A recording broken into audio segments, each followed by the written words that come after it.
Ladies and gentlemen, please take your seats and mute your cell phones. The session will be starting momentarily.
Ladies and gentlemen, please take your seats and mute your cell phones. The session will be starting momentarily.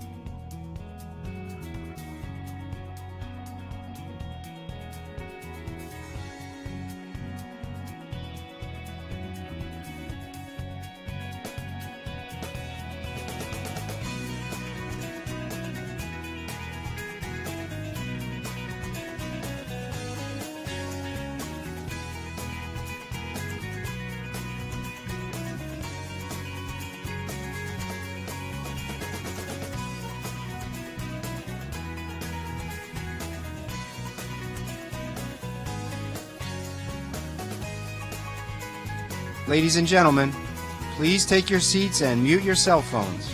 The session will be starting momentarily.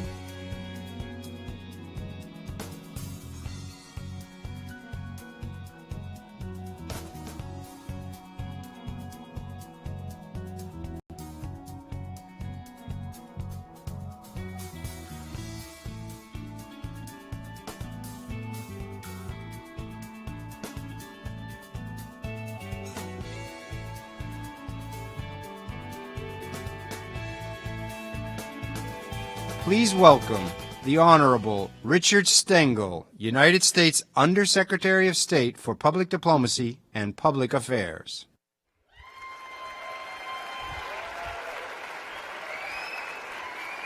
Hi, good morning. Good morning, GES 2016.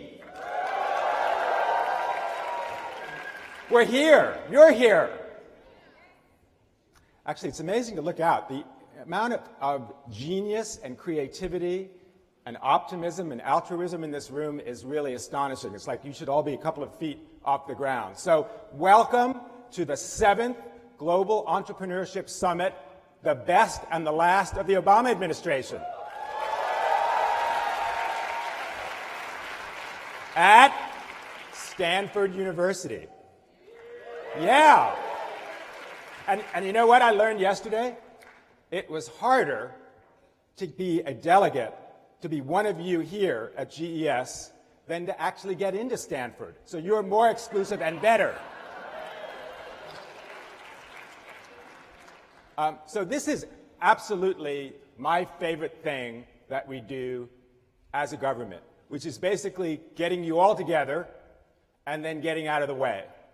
And I went to the GES summit in Nairobi last year, and it was absolutely fabulous. So there are 700 entrepreneurs here. Raise your hand, all the entrepreneurs. Okay, welcome. There are 300 investors here. Raise your hands. So, hey, you entrepreneurs, get a look at those people who are raising their hands. Because part of the idea is that innovation and creativity is universal. Access to capital is not. So here's where you have access to capital and make the most out of it. So the other thing that's so special about this is that you're really all social entrepreneurs. You're doing well by doing good, as Benjamin Franklin said. And that is a very old American idea. But the absolute best definition of entrepreneurship came from a poet and a playwright in a play. And he said, some people see things as they are and ask why. Some people dream things as they are not and could be and ask why not. That's the best definition of an entrepreneur. That's what all of you are doing, because you're all dreaming of changing the world for the better. And that definition of an entrepreneur is actually a fantastic definition of the person you're going to hear a little bit later, who is my boss, Secretary of State John Kerry, who does look at the world as it is and says, no, it can be better, we can change it, which is entrepreneurialism, it's too. He's going to be introduced by a young woman from the Congo, and first you're going to see a short film about the making of GES. Welcome again, have a fabulous time, make the most out of it. Thank you.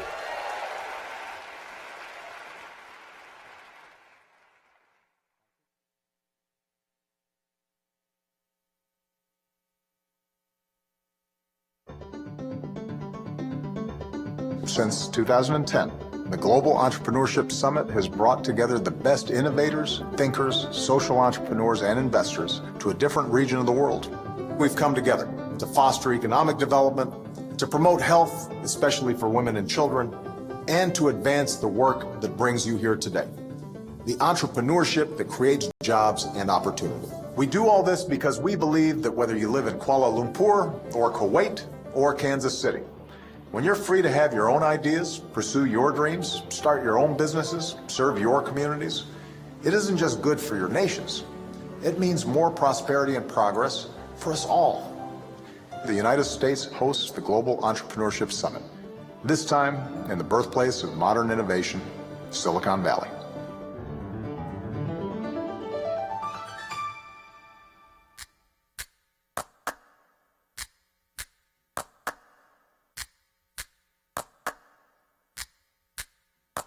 For me, an entrepreneur is a person that possesses the ability to both think creatively outside of the box and be able to execute on that vision. It's an attitude. It's not a person, it's an attitude. One of the critical things an entrepreneur has to have to be successful is being a learning machine. Above all else, I think they need to be relentlessly resourceful. An entrepreneur needs grit, grit and perseverance. Here's a barrier, but instead of being discouraged by it, I'm going to figure out some way to get around it or get over it or just knock that barrier down and keep going. One person alone doesn't accomplish much. It's actually a group of people. Get people behind you to believe in you and believe in your ideas and build a tribe. Every Batman needs a Robin, and I have a house filled of Robins. That's an excellent question. I can't imagine it. Bleakness, stagnation. What would the world be like without Henry Ford or the Wright brothers, without Mark Zuckerberg or Bill Gates? I remind people that even in the United States 250 years ago, it itself was a startup. It was just an idea. It's got to be the thing that gets you up every morning, that you can't stop thinking about, you can't stop talking about. It can't just be one of those, oh, that's a cool idea, maybe I should do that. It's got to feel like a life calling. You have to ask yourself every day, who is smarter than me out there working on this problem, and what do I have uniquely that they don't have? And not just in your local market, but on a global scale. Entrepreneurs, by definition, are creating opportunities that didn't exist before, so you need to be comfortable risking the unknown. You're not going to have a big success if you're not really willing to take some risks, because the reality is the status quo is the status quo for a reason. Without risk-taking, you don't have innovation. Because innovation is fundamentally about experimenting and trying things out. So it destigmatizes this idea of failure and turns it into a path of learning. Try something. It may or may not work, but just try it. And if it doesn't work, learn quickly and iterate and improve. You won't know how you can flourish unless you take risk, unless you take chances, but affordable chances, affordable risks, things that you can recover from. Your vision might not be understood immediately. It might upset people. So you are going to face no thanks. No, thank you. We don't think this will work. We're sorry. We're sorry. We're not interested. It's not what we're looking for. You have to have faith in your idea. You have to be able to face that rejection and move beyond it. The word no, or even the word failure, is just part of the journey of success. The no's become increasingly less as the yeses become increasingly more. People have at their disposal many ways to connect with other people via social media and other similar channels. Building ecosystems of networks where you can meet people that are like-minded is the recipe for success for entrepreneurs. It's upon us and behooves us to make sure that we maintain those connections, that we deepen those connections. The more diversity of experience and background that we have, the greater diversity of problems and challenges we will address. I mean, the cool thing about entrepreneurs is that they're entrepreneurs. If it was just that easy, then everybody would be doing it. Believe in yourself, and you know deep down that what you're doing is important. Never give up. Keep fighting. Eventually, you'll break through. You have to just have faith that success is right around the corner. It's never a clear path. It's never easy. You just have to keep working at it. Never, ever, ever give up trying to create the future that you want to live in. When one door closes, another one always opens.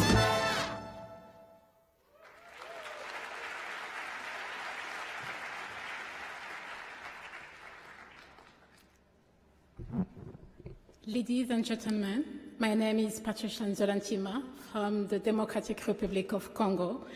It is with a great honor that I have the opportunity to kick off the Global Entrepreneurship Summit 2016.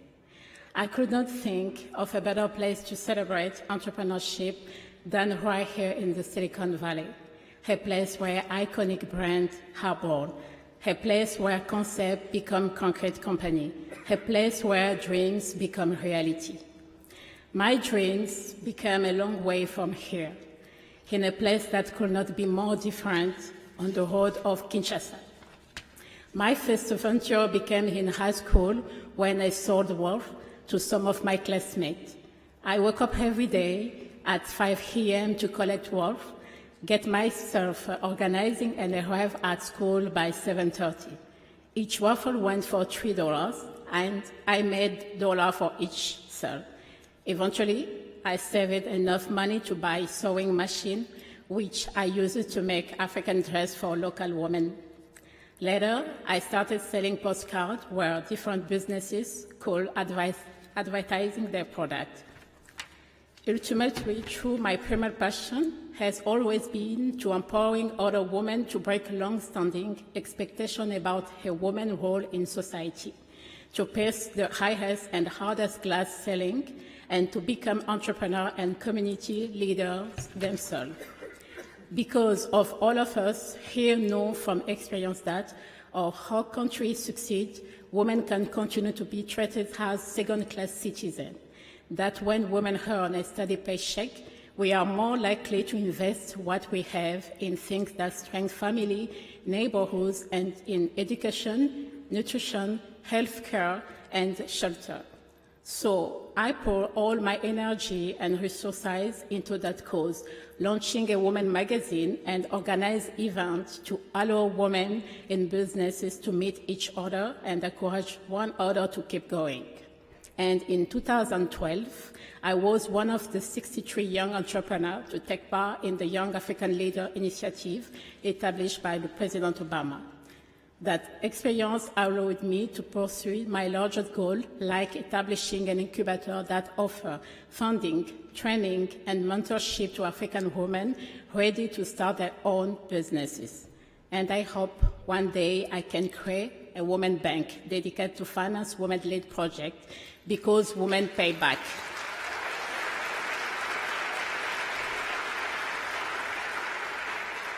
So I want to encourage all you invest in Africa because support African women has helped lead the change. It's because of those ventures that I got to meet our special guest this morning. 2 years ago, I had the privilege of leading Secretary John Kerry on a tour of a woman-owned pharmacy, which my company had provided finance and medical equipment. We spent nearly 45 minutes talking about the exciting thing we are trying to do in my country. And throughout our time together, he listened, offering advice, congratulated us on our work, and he made a point of reminding us that the State of Department wants to be our partner. And I'm happy to say they absolutely have been one of our biggest support. For my interaction with the Secretary, for my work with his team, I believe that he's a leader who truly wants entrepreneurs like everybody here to succeed. Not just because it's smart for the United States, but because it's good for us, for our nation, our community, our family, friends, neighbors, and for prosperity. He is a true friend of entrepreneurs in DRC and everywhere else. So please join me in welcoming one of my personal heroes, Secretary of State John Kerry. Thank you so much. You're the best. I love you. You are terrific. Thank you so much.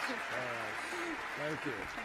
Patricia, thank you. Thank you so much. Good morning, everybody. You all energized? I saw that video. I thought I'd quit as secretary and become an entrepreneur immediately. I was all charged up by it. But Patricia, thank you for a very warm introduction.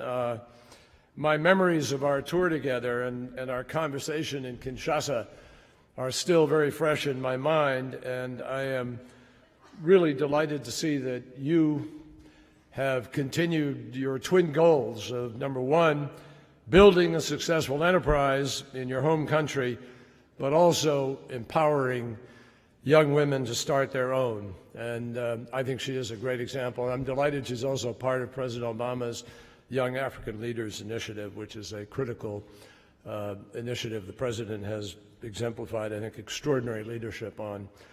My thanks to Rick Stengel, the State Department's point person for public diplomacy, and to Charlie Rifkin. He's one of our top voices in the State Department in Economic and Business Affairs for their vision in helping to organize this GES, and to Ambassador David Thorne for his role in helping us to take this message out on a global basis.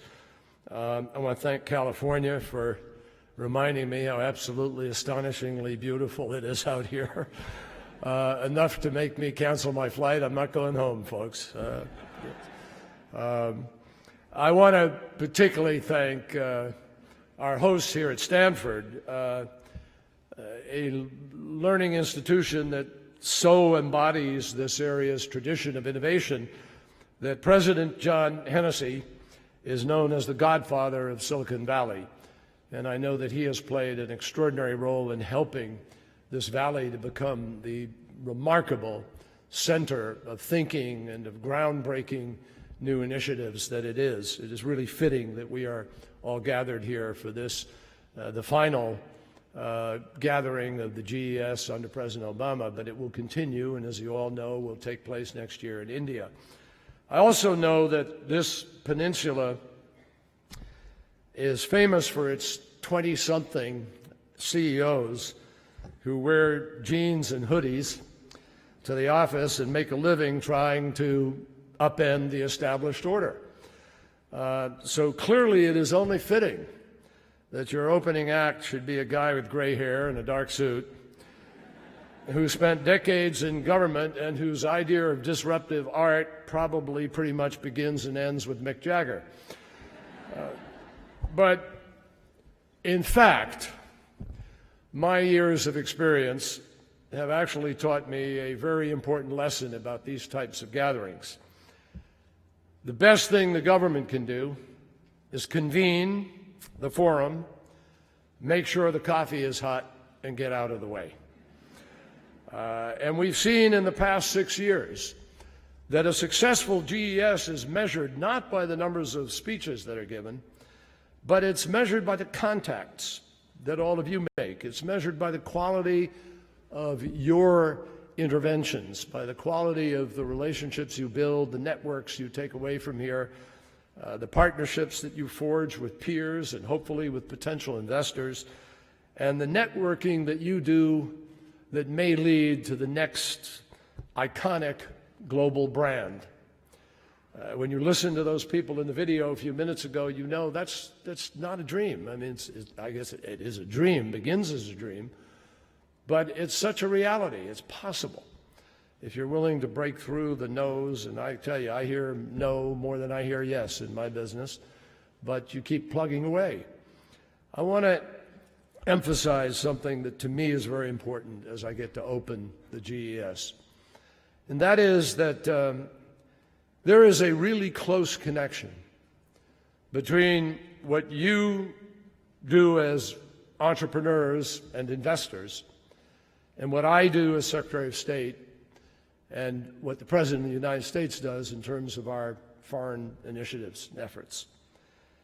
In our world today, there is an intimate connection between the creation of economic opportunity and the potential of political stability or peace, between prosperity and peace, between economic policy and foreign policy, which I have long argued are two sides of the same coin. Economic policy is foreign policy, and foreign policy is economic policy, particularly in the globalized world we're living in today.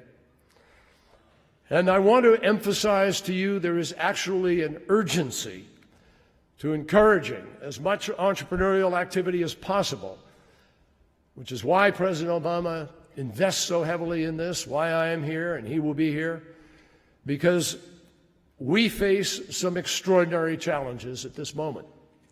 And I think I'm looking at a lot of different parts of the solution to it. We are living in a world that is far more complex than the world that I grew up in. I'm a child of the Cold War, born towards the end of World War II and raised during the Cold War. And the world we're living in today is far more complex than the world of the last century, which is defined more by a bipolar separation of great powers, the Soviet Union and the West, defined by state actors. Part of what made it so different, in fact, is your entrepreneurial activity and the activity of a lot of people like you. A lot of people out here in this valley, or in Massachusetts, in Cambridge, and other parts of our state, or in Texas and other places. And thanks to the innovations of entrepreneurs, people everywhere now see more of what is happening across borders. The world is smaller in that regard.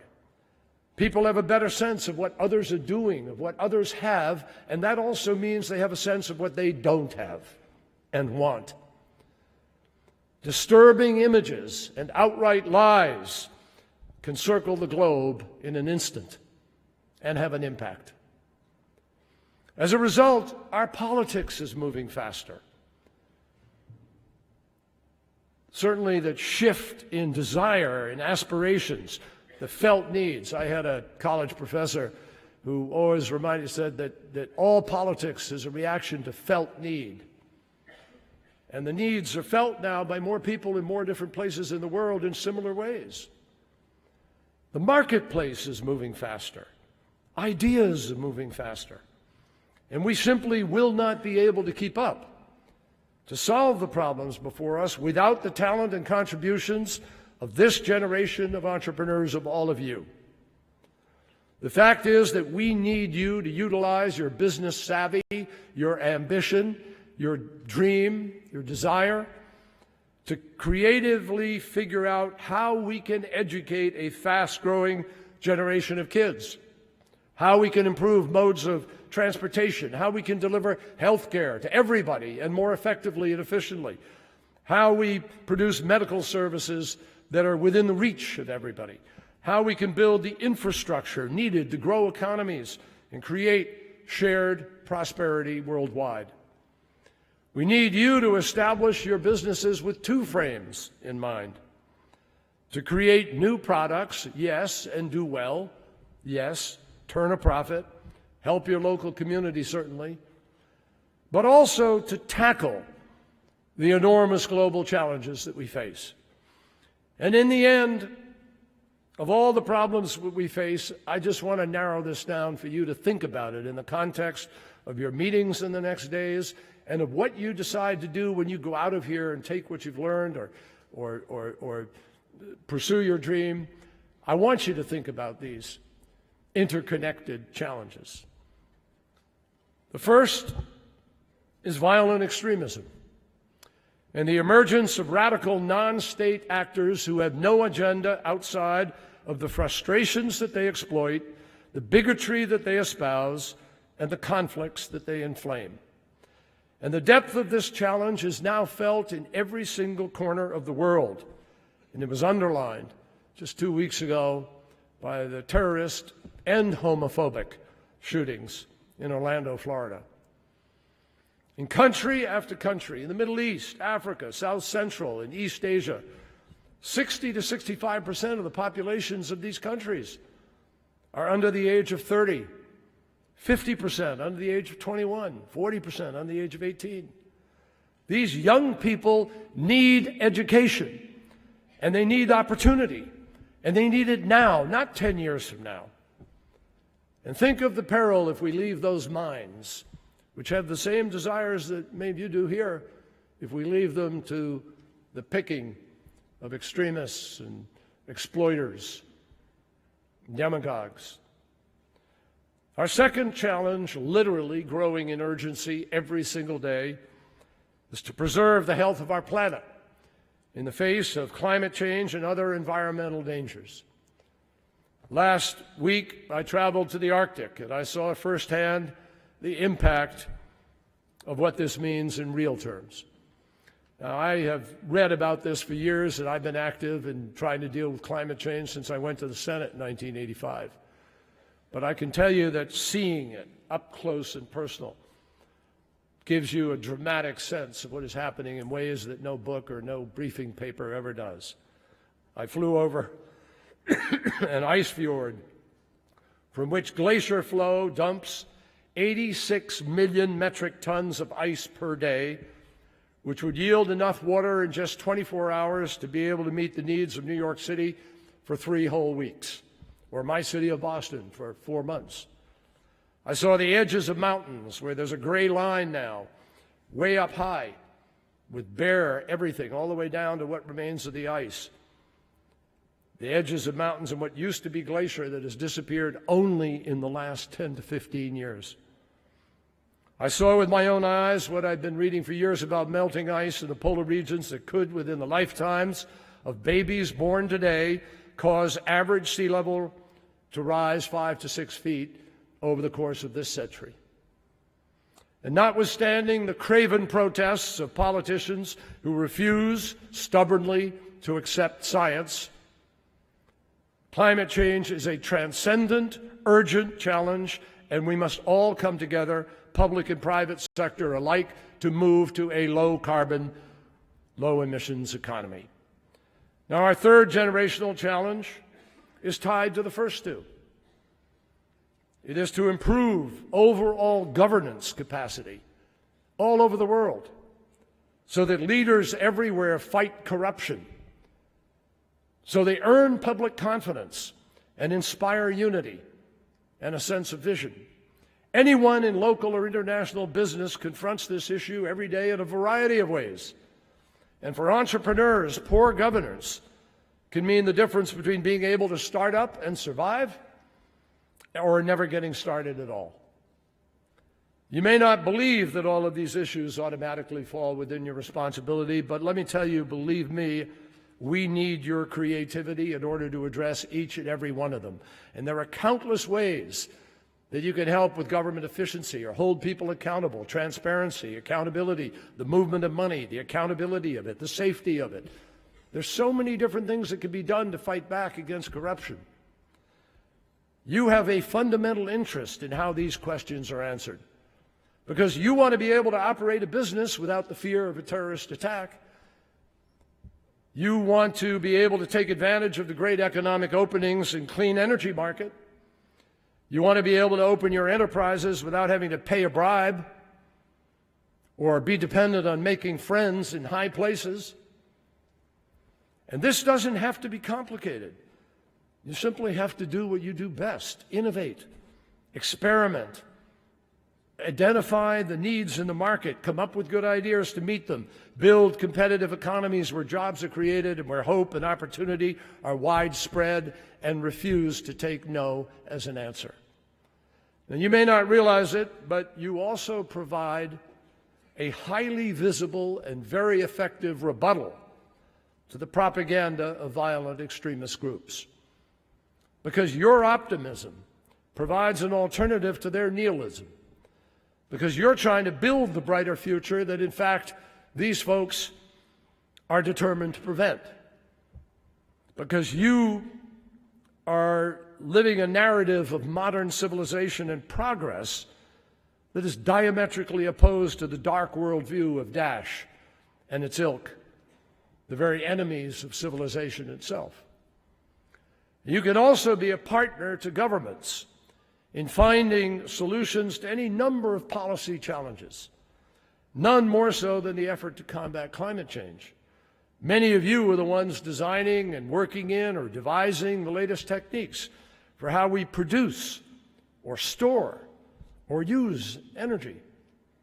And you can provide an exciting alternative to the creaky and discredited model of top-heavy government, centralized economic control, corrupt bureaucrats, and regulatory structures that preserve the status quo at the cost of future gains and possibilities.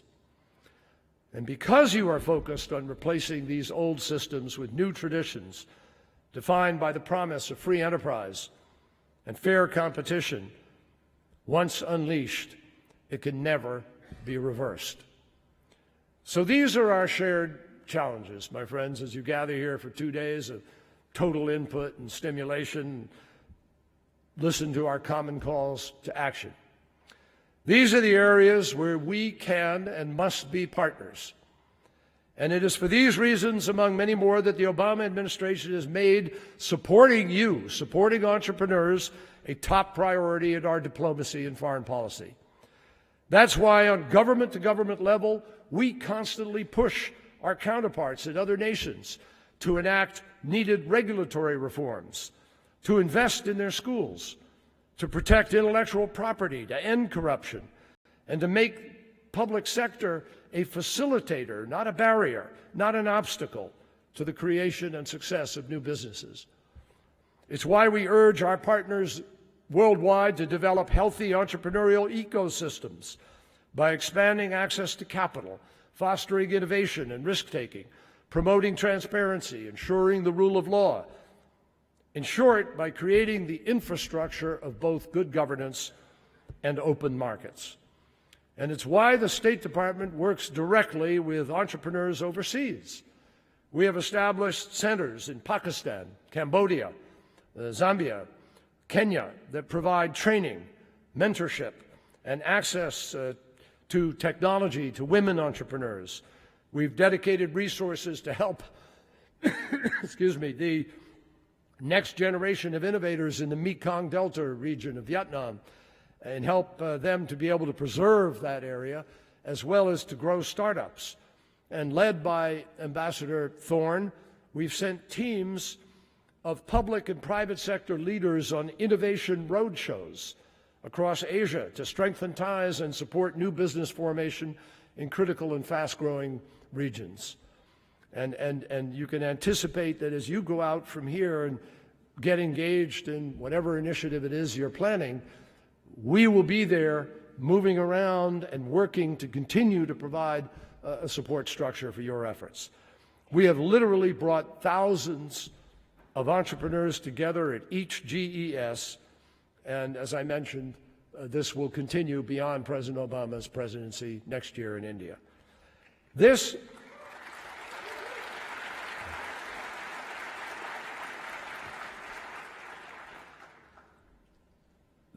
is a global effort because in our era, everybody here understands that new ideas can evolve anywhere, at any time, and they can have an impact anywhere.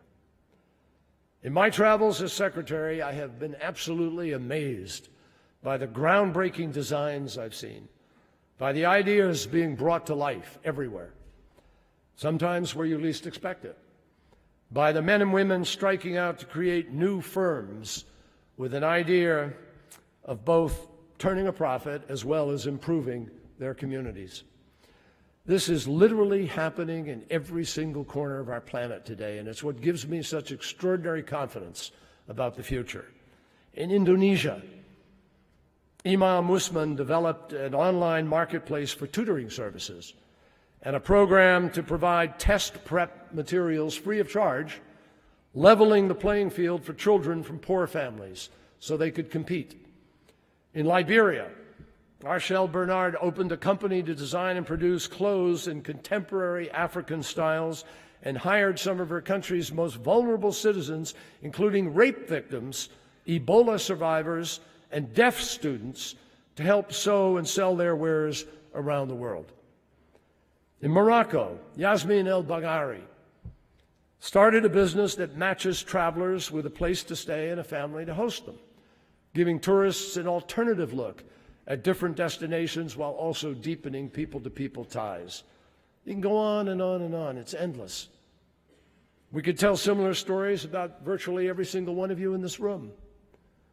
Yet for all the hope that you instill, for all the jobs that you create and services that you provide, for all the lessons you teach about hard work and discipline and persistence and perseverance, I know that you are also very clear-eyed about the challenges that still remain at the heart of so many of your communities. I know you appreciate what I see almost everywhere I go, that together we are making remarkable progress. And what entrepreneurs have been doing already has helped us to make absolutely giant leaps forward across the globe. And I want you to remember that as you might get deterred or dismayed or disappointed. We are making progress. Extreme poverty worldwide has fallen below 10% for the first time in history, thanks in part to more effective delivery of food, greater productivity, improvements in infrastructure, groundbreaking technologies. But there are still 700 million people struggling to survive on less than $2 a day. And they need the next generation of creative ideas to bring more families into the middle class.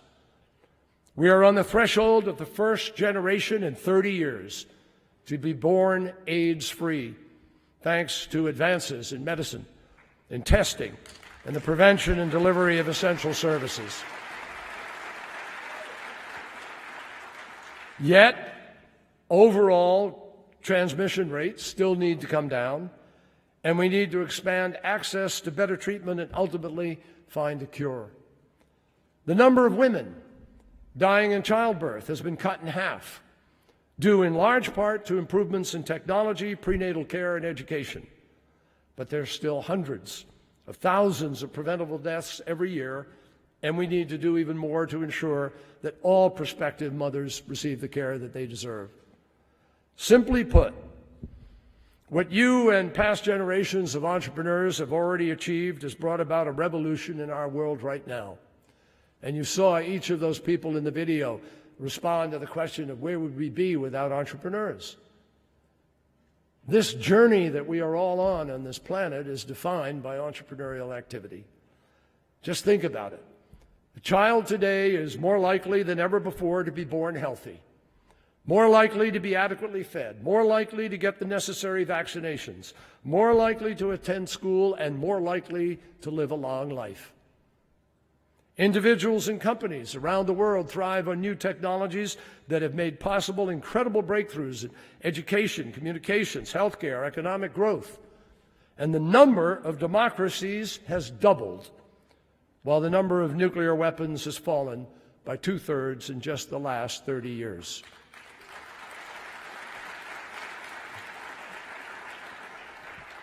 All of this isn't because of any one country or because of what governments do alone. It's what happens when people have faith in their own values and their own skills, when they respect the rights and the dignity of each other, and when they believe in the possibility of progress no matter how many setbacks stand in the way. That is not a complicated formula. In fact, it sounds like a pretty good definition of the spirit entrepreneurs bring to the table each and every day. So I just want to leave you with a personal reflection on how change happens and on the breadth and scope of what is happening in this world today. Just a few weeks ago, President Obama and I traveled to Vietnam, a place where that entrepreneurial energy and spirit is palpable on every street corner. But I also remember a time, because I fought in a war there, when this was not the case. I recall my first trip back to Vietnam as a civilian in 1991 when I was in the United States Senate. And back then I touched down at a Hanoi airport served by a cramped, ramshackle terminal. Cars and motorcycles were few. There was no main highway into Hanoi. Most of the people were on bicycles, most still in black pajamas. None of the street lights worked.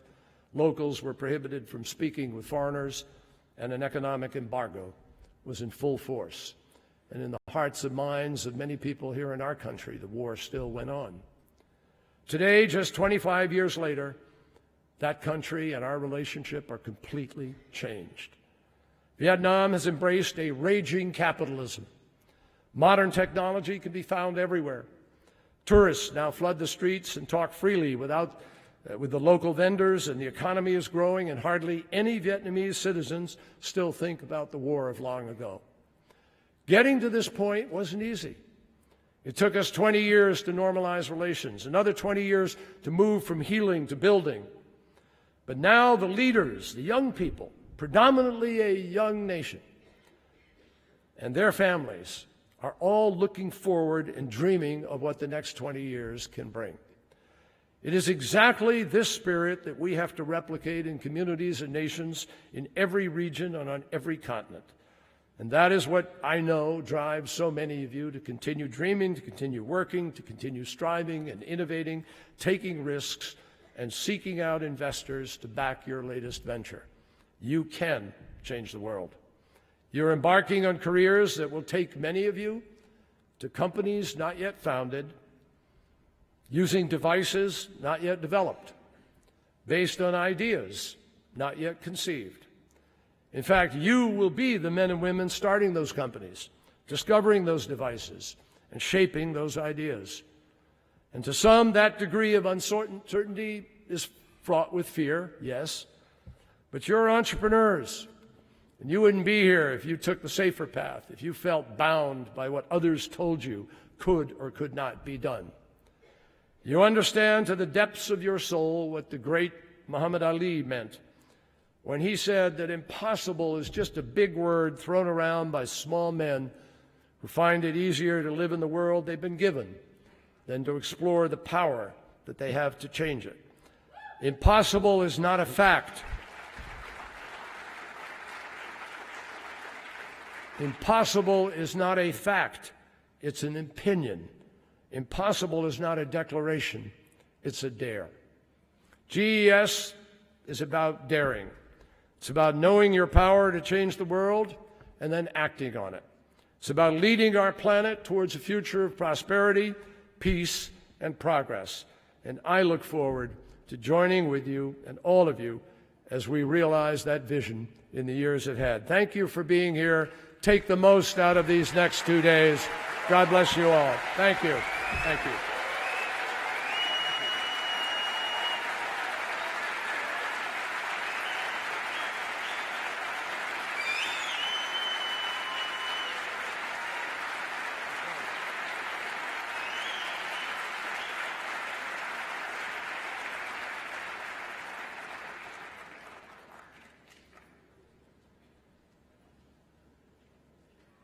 Now, to kick off our Showcasing Entrepreneurial Inspiration plenary session, please welcome Reid Hoffman, the co-founder and executive chairman of LinkedIn, the world's largest professional network with over 400 million members.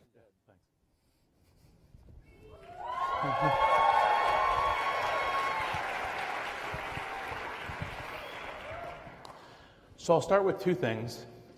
The first is a thank you to President Obama, Secretary Kerry, State Department folks, White House, all the folks who put an event like this together. It's a huge amount of work.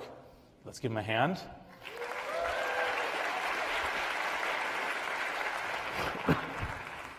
The second thing is a quote from Muhammad Yunus, who is one of my heroes, is all humans are born entrepreneurs. And I opened my first book, The Startup Review, with this, because this is important when we think about this. Entrepreneurship has always been important to human endeavor. We are born that way. Whether it's the first creation of technology or the move to modern times. We have the industrial age. Where the industrial age, we create the industry, manufacturing. Information age, we create media, technology. Network age, we create networks. But now, it's actually even more important than ever before. And the reason is because the world's accelerating. It's accelerating in technological development. It's accelerating in network creation.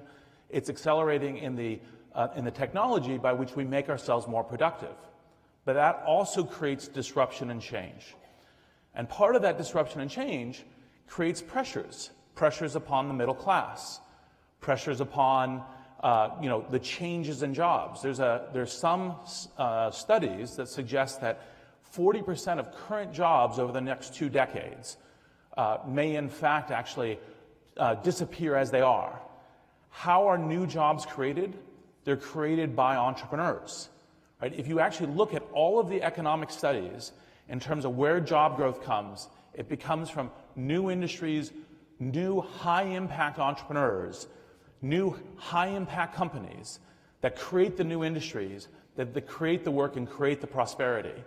And that's why it's so important for us to convene here today. Part of the thing that's great about entrepreneurs is that we create companies for all kinds of reasons. We create companies because we love technologies. We create companies because we can't think of something else to do. We create companies because we want to change the world. And there are great examples of this all over the world. Mo Ibrahim with Celtel and then going into governments. The entrepreneurship is everywhere because it's born into our DNA. The key thing to enable entrepreneurs to succeed is networks. And there's all kinds of networks that are key to this. There's networks of customers, so your access to be able to have customers, to be able to deliver a product and service, talent to build companies, capital in order to start, and then obviously expertise, partners, other kinds of things. Facilitating these networks is what's key to entrepreneurship, and that's part of what makes events like this here today. Because what's not most important is you here sitting, listening to me, right? I have a brief time upon the stage. I will try to help as much as I can, but talking to each other, right? We now live in a global age, and the connections that you build with each other and the fact that you can talk to other people in order to make this work. And so part of what I do personally is I try to support the various organizations that create networks amongst entrepreneurs. Right, so you ranges from Kiva, which essentially has kind of millions of loans given to over 2 million recipients, with 600,000 of them from low-income countries. You have Endeavor, which has created nearly 600,000 jobs through its companies. And part of the thing that was, like the innovation inherently within Endeavor is they created one fund called Catalyst One, which is $20 million and enabled, nearly 10,000 or maybe over 10,000 jobs. It's now creating, because it was successful, and when you're an entrepreneur, you double down, it's now creating Catalyst 2, which is a $100 million fund. I'm putting $10 million in personally in order to facilitate entrepreneurship in the world, because that's what matters. And then, of course, there's LinkedIn. Because part of the thing is, while we're globally connected, while it is a world where you can have customers and products and supply chains and talent from all areas, what you want to do is you want to make the world global but trust local. And part of having a network of connections, because maybe you don't know the person who is the right person to finance your business or the right person for this key job, but someone you know may know them, and that trusted connection can make the talent happen, can make the partnership happen, can make the investment happen. These are the networks that actually, in fact, make things happen. And so part of course, what LinkedIn is doing is LinkedIn does this work called the economic graph, which is putting a digital representation of all the things that matter in an economy: people, companies, skills, jobs, and making those present to individuals who are navigating those lives, to entrepreneurs who are creating companies. And we're working with the White House in Tech Hire in over 40 cities in order to make sure that the right kinds of technical talent and the right kinds of talent is brought into the new technological opportunities. And so all of these three things are ways that you essentially build networks. Now, part of what you think here is, okay, what's the role of government? Well, there's two parts to this. One part is the obvious part, which hopefully everyone here knows, which is it's very good to have a rule of law. It's good to have easy business formation. It's good to be able to take risks. It's good to have a kind of a trusted culture for interactions. But one of the things as governments begin to think about this and advance what they're doing, the key thing is to enable networks, which is one of the reasons why it's been simply spectacular to see the White House doing these global entrepreneurship summits, which started in 2010. Now, I do have a kind of a funny remark. I think, next year, I think the president is heading off to being an entrepreneur, he's finished with his job. So hopefully, this sort of thing may be helpful for him as well. And in addition, as you all know, LinkedIn is giving a year of premium access to all of you, all the entrepreneurs who are here, because it's important, right?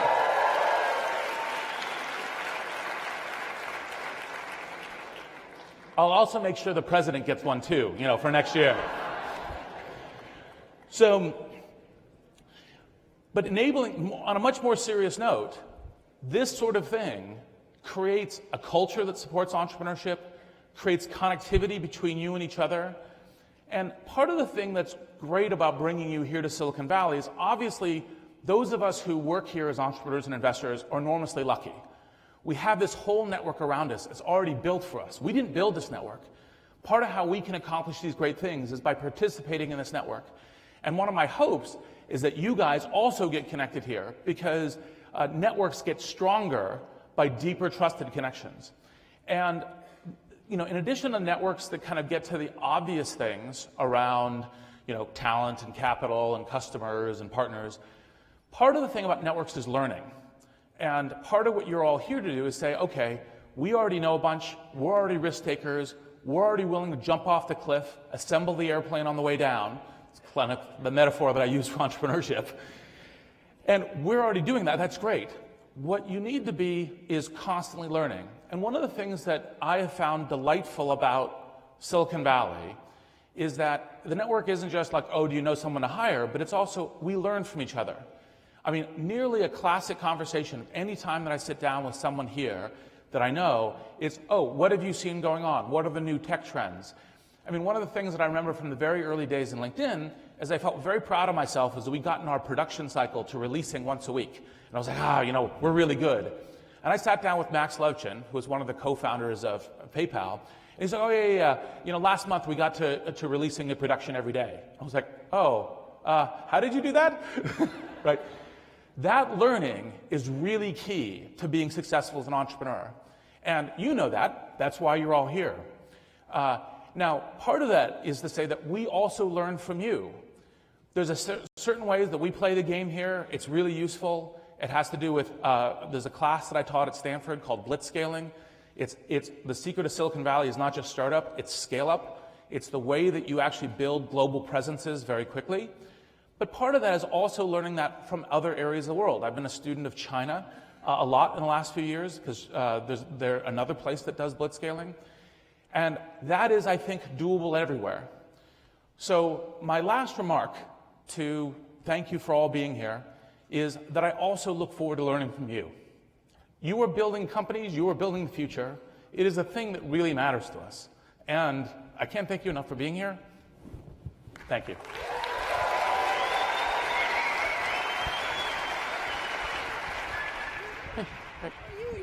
Please welcome the Honorable Valerie Jarrett, Senior Advisor to the President of the United States and Assistant to the President for Public Engagement and Intergovernmental Affairs, and Travis Kalanick, co-founder and CEO of Uber. Well, good morning, everyone. I could hear you all the way backstage, so I know you are ready for a terrific day. I am delighted to be here. I'm particularly delighted to be able to have a conversation with Travis. So good morning, and we're going to get started in a second. Travis, you want to say a couple words before I ask you some questions? I mean, I'm glad to be here. This is, for a morning meeting, there's a lot of energy in the room. Listen to this. What's going on? I want to be in the audience. I know. They are wide awake, and we're going to keep them that way. Okay, all right. All right, so I'm going to kick it off with a couple of questions for Travis that have been on my mind. So obviously you all know Uber. 7 years ago, you had no idea what Uber was, and it's gone from 0 to, I just found out, nearly 1.5 million folks who are working at Uber just in the last 6 years. And obviously Travis is a disruptor, and yet he's providing folks the flexibility to work when they want to work. It can be a part-time job or a full-time job. They have the flexibility to go and do whatever else is happening in the rest of their life, and with that comes enormous amount of benefit. But what we're finding is in this new industry, the traditional worker's voice doesn't have the conventional representation that it used to have. And so I'm curious if you would share with the group a bit about how this all happened, what your thinking was, and how are you ensuring that a worker's voice actually matters? And specifically, I know you just reached a deal in New York, and so perhaps you could talk a bit about that. Yeah, so look, when Uber first got started, you couldn't imagine anything like what it's become.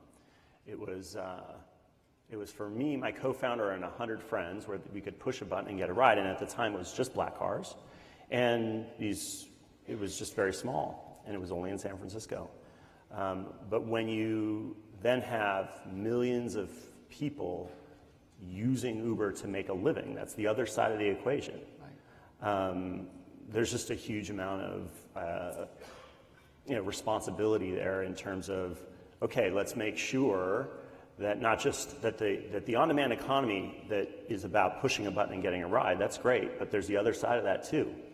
The on-demand economy can also be quite interesting on the labor side of the equation, which is for the first time that I can tell, you've got work that's flexible to life and not the other way around. And what I mean by that is on the driver's side, they can push a button and get a ride. They can push a button and get to work when they feel like it.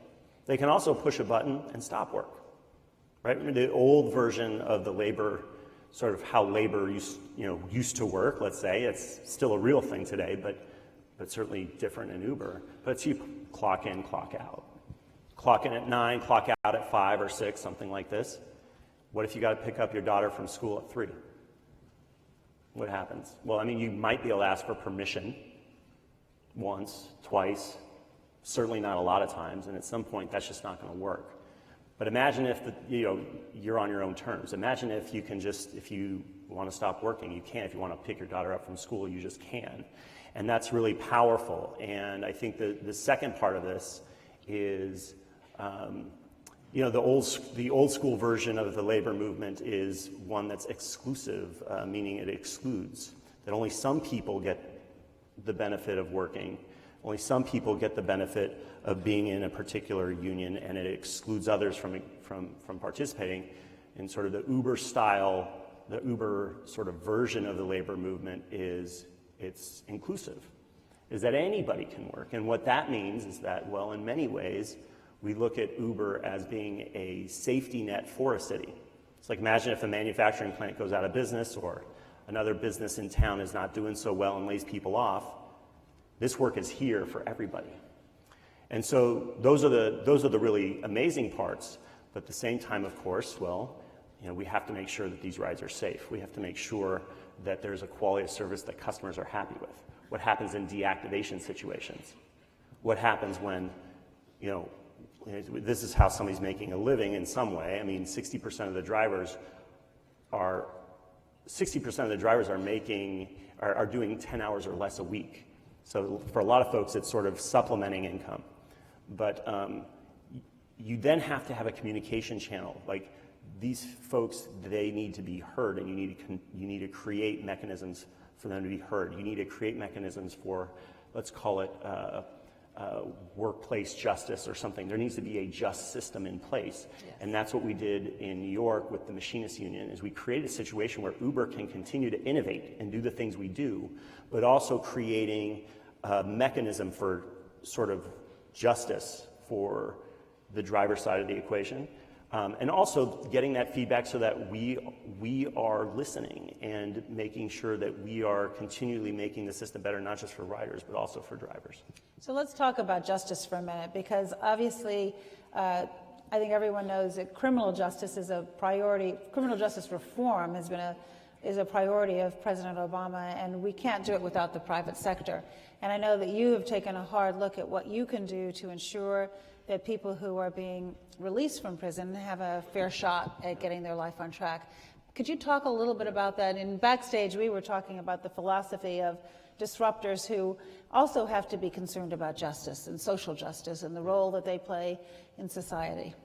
Well, look, you know, for us, well, let me say this. Imagine if there were a country where if you were arrested, even if you were found to be innocent, but if you're arrested, a huge amount of the work that's available was not available to you.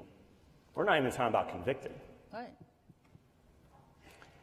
And imagine a country where people might be getting arrested that shouldn't be getting arrested. So imagine if that country were the US, right? Is that we have systems in place where if you're arrested, you literally can't get work, even if you're found to be innocent. And that's certainly unjust. And so, you know, when you see Uber in the news about, oh, we're opposing this kind of fingerprinting law or something like that, these are ways for incumbent industries to keep Uber from growing by keeping people from being able to get to work. And these systems that are often put in place, and you don't get into these details, these systems that are put in place like literally keep people who are innocent, who've never done anything, out of the workforce. Right. And so sometimes incumbents try to protect their industry, but then they do things that are incredibly unjust. And so I find that when you're an entrepreneur and you're in a place where you're disrupting an industry in a large way, well, it's going to be controversial. You're going to get lots of headlines. Certainly that's something I've learned over the years. But then that means that your principles for how you act, how you bring change to the world, I call it just change. You have to have very strong principles for when you change, how you change, and when you step back and don't do something. And so it's super important. And of course, we appreciate the efforts you guys have done on the criminal justice system here in America. I think there's a lot of things about it that are unjust, and certainly we're fighting side by side to help make sure that the right things happen at the end of the day. That sounds good. Yeah. Should I talk a bit about criminal justice and our efforts? I mean, Please. All right, so, well, it's important, and I think it's important for people to recognize that the public sector cannot solve this problem alone. So just a few facts. We spend $80 billion here in the United States on criminal justice, $80 billion a year. We have about 5% of the world's population, but 25% of the world's prisoners. That is unsustainable. There are 2.2 million people in prison right now. 600,000 are released each year. And so as we look at reforming our system, we have to figure out, we have to be prepared to be honest and say, does the current system work? And what we know is that we have mandatory minimum sentences, for example, for nonviolent drug offenses that just don't make any sense at all. We would much rather keep those people in the system, working productively, get them remediation treatment if they need it, get them drug treatment, whatever it is to get them back on track, rather than put them through the incarceration system. So we're trying to work with Congress to reform the laws, specifically on nonviolent drug offenders. We're trying to ensure that people who are incarcerated develop the skills that they need so that when they leave prison, they can hit the ground running and lead law-abiding lives. But the most important factor is whether or not they can get a job. Are they qualified for a job, and are there employers who will hire them? And so we really are looking to the private sector to make a pledge to do, for example, banning the box, where you don't ask at the front end, have you been arrested or convicted? You wait and let the person make an impression on you, because you might find that there's someone out there who's very talented, but they made a mistake for which they paid their debt to society, and now they want an opportunity to get back on track. And so we encourage everyone in the private sector to recognize our individual and our collective responsibility to ensure that our streets will be safer, and part of how you do that is you give people an alternative to a life of crime. Yeah, I mean, look, if you can't get work when after you've sort of paid your dues, what do you think's going to happen? You have no choice. Right? You have no choice. And so, you know, this is something like Eric Holder's no longer Attorney General, but something, you know, we've been working with him a lot on this kind of stuff, and I know you guys are doing a lot of good work. So I think there's a lot of things that this country has to do from the government perspective as well as private industry to find ways to get people back to work and give that opportunity. And there's a liberty that comes with that, and there's an injustice when you don't get that. That's exactly right. No. You have any questions for me? Oh, we could. Wow. I figured turnabout wow. fair play, right? Okay. Because I could ask him questions all day, but before our time runs out, I thought I would at least open it up for you. That's interesting. I didn't come prepared with any questions, but I can come up with something. You know, I think, look, as an entrepreneur, like as an engineer, you know, we often don't think about. We try to stay away from politics. Yes. Now Uber has you have no choice. Yeah. Welcome to my world. You know, but so I feel like I've got that welcome, you know, and it's been a very warm welcome. But maybe turn this around a little bit. Is, you know, you're here in Silicon Valley. You get to meet with lots of entrepreneurs when you're here. What's that like going from DC to the Bay? Heaven. Heaven on earth. I'm serious. You know why? Because you actually do things. You get things done. You are innovators. You are creators. You make it happen. So, that is not always the case in Washington. In fact, right before we came out here, Travis and I were talking about the fact that the Democratic members of the House are so frustrated that they have taken to spending the night on the floor because they're trying to get Congress, right? They're trying desperately to get their colleagues on the other side of the aisle to just take the most sensible steps to keep guns out of the hands of people who are a threat to themselves or to others. And the reason I'm not surprised that you're clapping is that the vast majority of the American people agree with that. And yet the dysfunction, the toxicity in Washington, the fact that you have a special interest group called the NRA that has a stranglehold over certain members keeps things from happening. So when you ask me, do I want to come out here and meet people who are going to not just make a lot of money, but change the world, I'd rather be with you any day of the week. There's a lot of quotes I'm going to pull from that, and it's going to make it onto Uber collateral. It's true. Now, what about, okay, so, and then backstage we were talking about, well, there are so many bright-eyed entrepreneurs making things happen here. Yeah. How do you bring that optimism, that can do, and honestly, that let's get shit done mentality? How do we bring that to Washington? Yeah, well, we're trying to do just that. Well, you know what? A government that is of the people, by the people, and for the people actually has to reflect what you consider important. And one of the steps that the president has taken is trying to recruit people from Silicon Valley to come into not just the White House, but throughout our administration and make things happen. So, for example, some of you may have heard we had a little problem with our website when we first launched it for the Affordable Care Act. If you haven't heard about it, that would be a miracle. But out of that challenge, we really recruited top-notch folks from right here in Silicon Valley to come and not just fix that problem, but then we said, well, you know, we have some other problems that we'd like for you to fix too. So we're trying to bring the best and the brightest talent into government to make a difference. But I also say, and the president says it's the most important office is that of citizen, and we want you all to get involved, and you have to participate. You can't just say, well, that's a dysfunctional group of people. You have to actually try to improve your government and share your best practices that you have found work, and in the hopes that we will try to implement the same. And it's not identical, but there are many ways that we can actually learn from each other and be partners and be participants in trying to improve our nation and our economy and make the United States globally competitive. And that's what led the president to want to have this important summit that we're having here today, so we could have entrepreneurs, not just from the United States, but all around the world, come here to the Silicon Valley, the ground zero for innovation, and let's learn from one another. So we are so glad you showed up. We had a party and you all came. Thank you for that.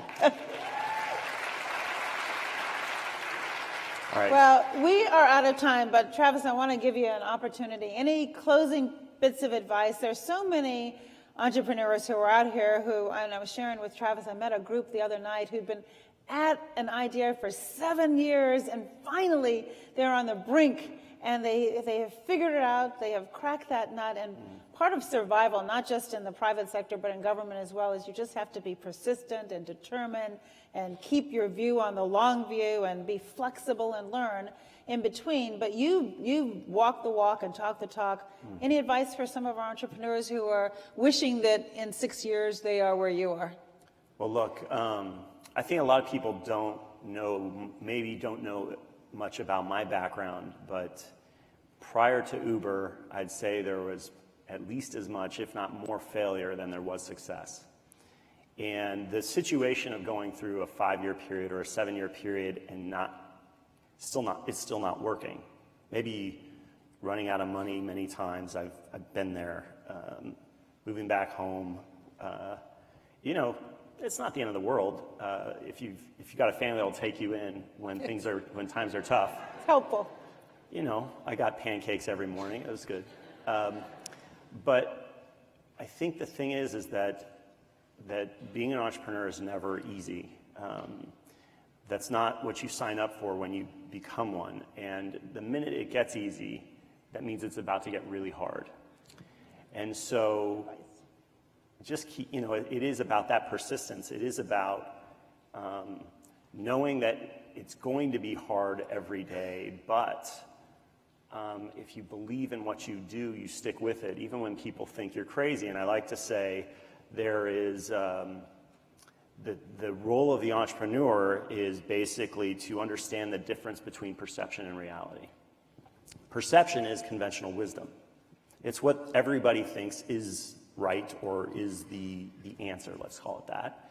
And reality, sometimes it's the same, but often it's very different. And I like to say the distance between perception and reality is the innovator's playground. Yeah.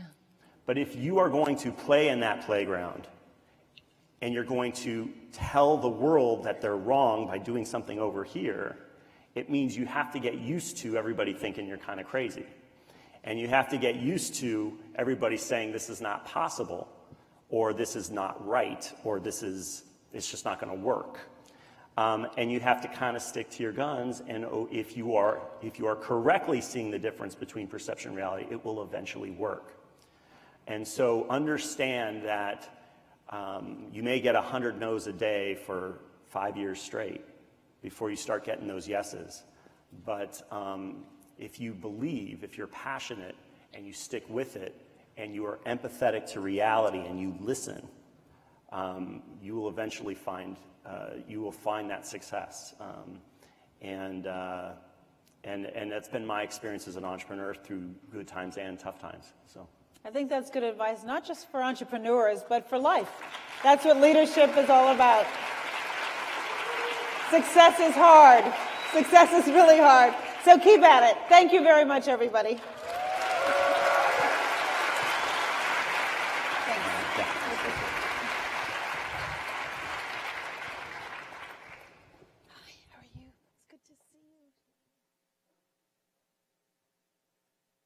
Please welcome Sheila Johnson, founder and CEO of Salamander Hotels and Resorts. Good morning, everyone. How are you? Great. Well, looking out at all of you, a fundamental truth is crystal clear. Great business ideas can come from anyone, young or old, male or female, any race or religion, and from anywhere in the world. And among you are entrepreneurs in high tech, low tech, and everything in between. You're creating jobs, creating prosperity, and changing people's lives. And one of the most exciting things to me is that the entrepreneurial journey never ends. I often like to say I'm in my third act of life. I started out as a concert violinist, believe it or not. First as a performer, then a teacher. My first business was giving private lessons and traveling to homes.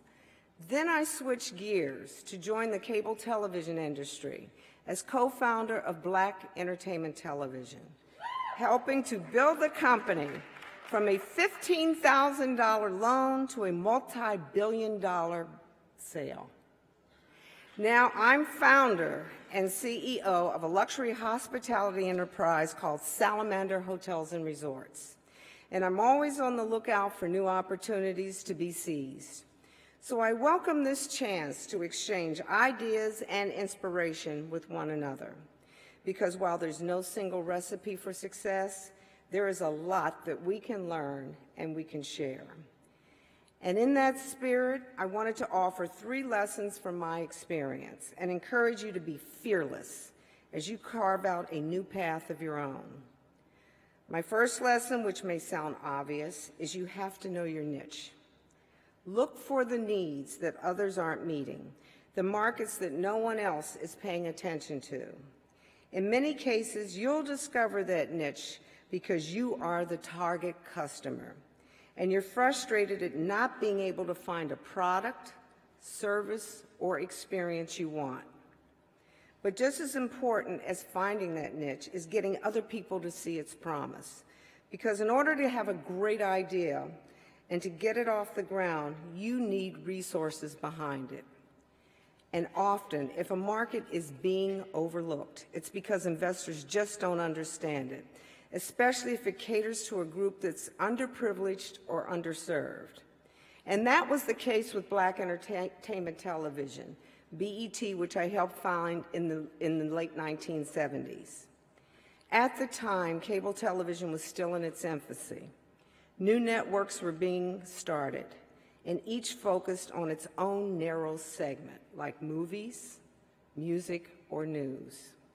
But no one, absolutely no one, was targeting the African American audience. And we knew it was a niche with great potential. We identified that market, we recognized the buying power of Black consumers, and we knew that we could bring an authentic voice to the programming we created. So when Acquaintance tried and failed to start a network for elderly viewers, we borrowed his proposal and we crossed out elderly and put in black. But our idea might never have taken flight without a key investor, John Malone, who was and still is a cable giant in this industry.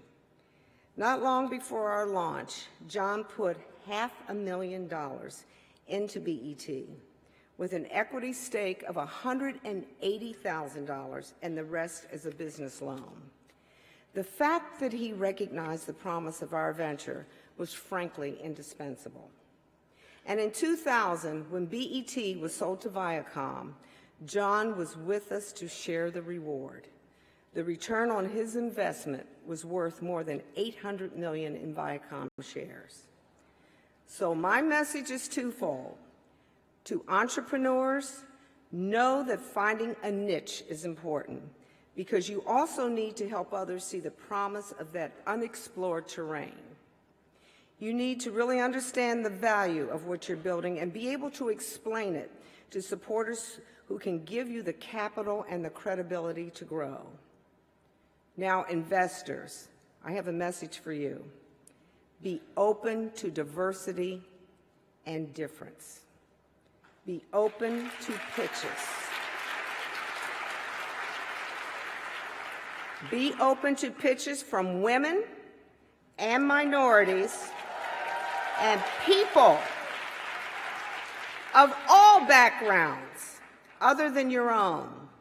These entrepreneurs may know the opportunities in their communities a lot better than you do.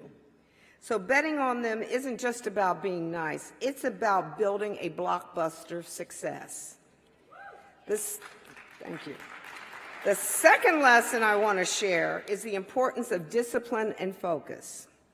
Looking inward, you've really got to know who you are, what you're good at, and what you're not good at. A great idea demands great execution, and no one can do it alone. Looking outward, you've got to be passionate, disciplined, and focused about your vision. You've always got to be thinking about what your enterprise, how your enterprise is different, and what makes it special and what makes it better. After BET was sold, I was looking for my next entrepreneurial act. And I got an opportunity to buy this incredible piece of property of 340 acres that borders the town of Middleburg, Virginia, and it's in the middle of horse and wine country. The minute I saw this gorgeous piece of property and the landscape, a light bulb went off in my head. I knew immediately I was going to put a destination luxury resort. Now, I've never run a hospitality business before, but I knew what I wanted. I've stayed in lots of hotels. I knew fine service, and it was clear what exactly I did want. This vision for a resort had to be true to the things that I personally value and the things that drive my passion. It had to be a gathering place for people to connect and share with one another. And it had to provide an experience that transcended its own four walls, doing more than simply pampering our guests, but helping them make memories that last a lifetime. So I hired the best hospitality executives I can find, people who believed in my vision and did not come in with their own agenda. Our shared vision helped us to stay on track, even when we hit some roadblocks along the way. And believe me, there were some big ones coming, like the global financial crisis. The recession struck while we were in the midst of construction this flagship resort. And the rule is never open a hotel when you can't move it forward, because you only have one chance. We didn't want to open in the downturn, and we decided to delay the launch. Putting the project on hold was one of the toughest decisions I ever made, but it was the right one, because we had to focus and we had to be able to shift gears and accelerate other aspects of the enterprise. And as a result, we not only came through the recession, but we came out ahead. Now we infuse the commitment and the resourcefulness at every level of the company. We want every employee to feel like they are owners too. because with every member of our team feels like the business is their business. It's motivating and it's empowering.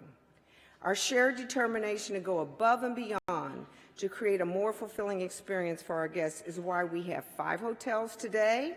We'll have 7 in the next 18 months, and we aspire to have 12 exceptional properties within the next 3 years. So my advice to you, like I always tell my team, don't read your own press releases. Keep asking yourself, what makes us different? What makes us better? And deliver on that promise every single day. The last point I want to make has to do with a double bottom line. The fact that there is more to entrepreneurship than making money. What really counts is making a difference in someone's life and finding a way to make a positive social impact through your work. A decade ago, I had the privilege of being a global ambassador for CARE. And a big part of CARE's work is empowering women with microfinance and to help them rise out of poverty. And I'll never forget the women I met in villages around the world, women with next to nothing, who were finding incredible ways to start a business, earn an income, and change their lives. With tiny loans and giant-sized determination, these women were making it work. And then reinventing their profits back into their families and into their communities. I was so inspired, and I've tried to bring that same philosophy into my own endeavors. I want to make sure that any business success is always shared with the community too.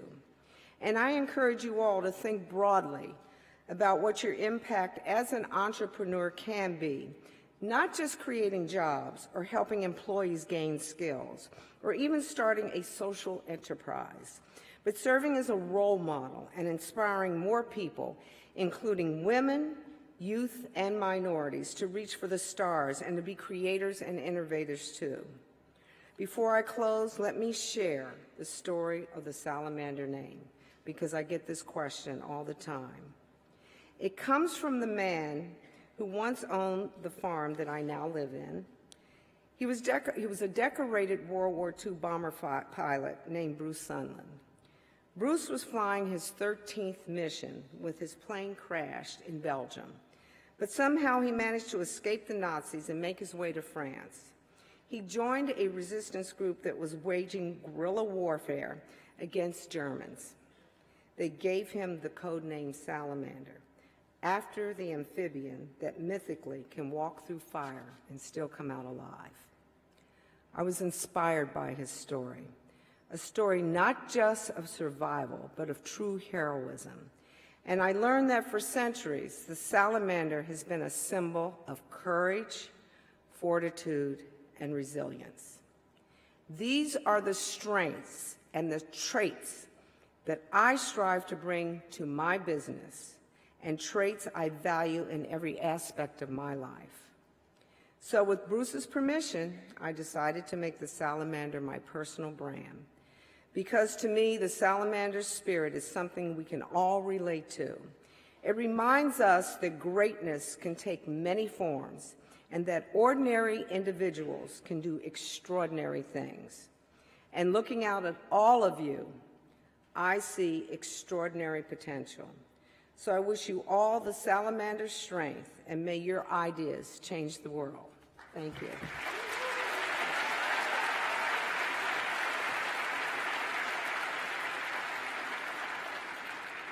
Please welcome Brian Chesky, the co-founder and CEO of Airbnb, and Aileen Lee, the founder and partner of Cowboy Ventures.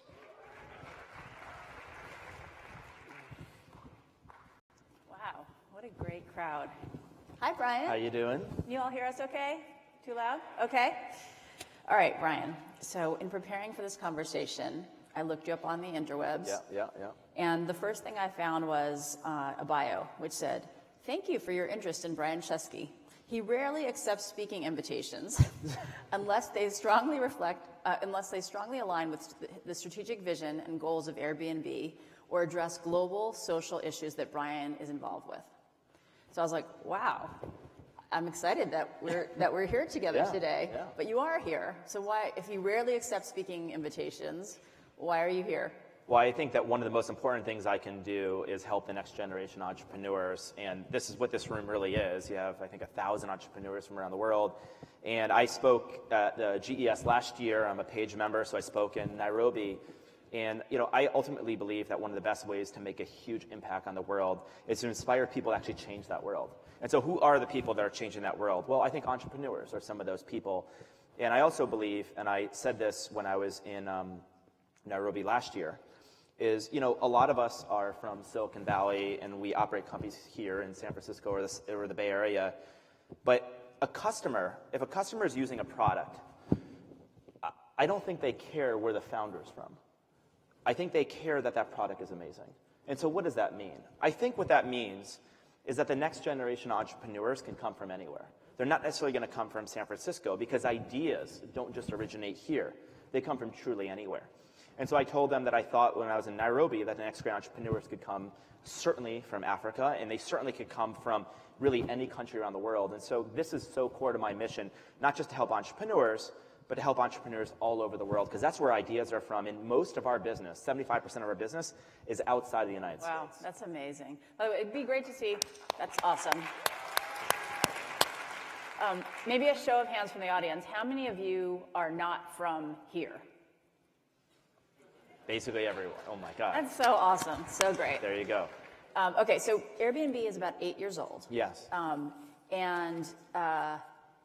Tell us a little bit about, some of these folks may be in the early years of their journey. Right. Was it always easy? Did you always think it was going to be the huge success that it is today? It was really not easy for many years. When we first came up with the concept, I told somebody I really admired about it. And he looks at me, he pauses, he gives me this look, and he said, Brian? And I said, yes. And he said, I hope that's not the only idea you're working on.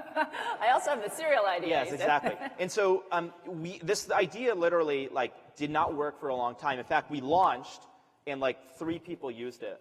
So we worked, we started rebuilding the website, we launched again, and then 2 people used it. And I was actually one of those 2 people. So that wasn't really good. So then we launched a 3rd time, and we had 80 people use it for the Democratic National Convention in 2008. We had 1 weekend of business. The following weekend, we had nobody using it again. And I realized if only there were political conferences, political conventions every week, we'd have a business. Within a year and a half of doing Airbnb, I remember totally running out of money. I used to have a binder that kids used to put baseball cards in, and Joe and I used to put credit cards in them. And we just literally were funding a company of credit cards. We ended up meeting investors. We met 10 or so angel investors. We were trying to sell 10% of the company for about $150,000. Oh my gosh, that kills me. I wish I had a time machine. Exactly. I would write your check right now. We couldn't even get a meeting. And so eventually, we just continue to fund the company ourselves. We literally made collectible breakfast cereal to fund the company. We called ourselves serial entrepreneurs. And we literally went door by door meeting our customers, and that's how it started taking off. Because there are a lot of people in this room who I'm sure have questions about whether they should keep going. How do I know my idea is good enough to keep going? There's faith, which is sometimes well-placed faith, and sometimes misplaced faith. How did you know to keep going? Well, the thing is that, whether you have a good idea or a bad idea, I can almost guarantee it's not going to work for a really long period of time, and it's always going to look like a bad idea. And in fact, a lot of times, the great ideas seem like really bad ideas. I mean, when we told people about Airbnb, they were like, are you crazy? You think strangers are going to sleep in other strangers' homes? That's never going to happen. And I remember somebody telling me, he said, don't worry about people stealing your idea, because if it's any good, everyone will dismiss it. And I think that's probably true. How did we know, and how did we keep going? I think one thing we did is we tried to solve our own problem. I mean, the way the company started was I and my roommate could not afford to pay rent. A design conference was coming to San Francisco. All the hosts are sold out. We had this idea. Let's just turn our house into a bed and breakfast for the design conference. I didn't have any beds. My roommate had 3 air beds. We pulled them out. We called it the Air Bed and Breakfast. We ended up making enough money to pay rent. Many years later, people asked, why did you keep going? And I said, because I remembered back to that very first weekend. And I remembered how amazing those experiences were. I got to pay rent, but more importantly, we made friends. And I said, if people knew and could experience what I experienced that first weekend, this would be an idea that would spread around the world. And so I think it's not about blind faith, but it's about if you've solved your own problem or seen people be deeply connected to your product. I mean, the best piece of advice I ever got was from our first investor, Paul Graham. He said, it's better to have 100 people love you than 1 million people that sort of like you. And so if you can find 100 people that love your product, and if they're, as long as there's more people like them in the world, then you will have an idea, I believe, that'll spread around the world. But if you can't get a few people to absolutely love your product, then you do have a problem. So that's, I mean, knowing when you started out that you did not have a lot of traction, I'm an investor, right? I meet with seed stage investors all the time. What questions should I have asked you, if I hadn't had the fortune of meeting you back then, what questions should I have asked you, or what should I have seen? What should investors have seen in you and your team and the idea that most of them didn't get for the first 3 years? Well, the problem with funding a lot of entrepreneurs is you're kind of looking for pattern recognition. Oh, this reminds me of Facebook or Snapchat or like some company. And the issue is that like Facebook probably didn't look anything like any other company, right? We didn't look like any other company. I went to art school. A lot of people didn't want to invest in us because I wasn't an engineer. We were looking for traction. Our graphs weren't going up and to the right. I think you should look for two things. You should look for a great entrepreneur. And to know somebody's a great entrepreneur doesn't necessarily mean they've started a company before, because a lot of us, it was our first time. But you look in their background and say, what have you created in your past? Maybe it wasn't a company, but like, do you have this like creative resilience? And I think people didn't look past my immediate background. The second thing is, are people deeply passionate about what you're doing? Like, do customers love your product? I think it's more important to measure love than growth. If people absolutely love your product, they're going to tell other people and your product's going to grow.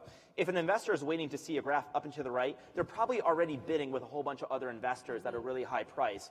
And, you know, so I think it's actually maybe late by then. All right. I'm going to use that in the future. I'll let you know how it goes.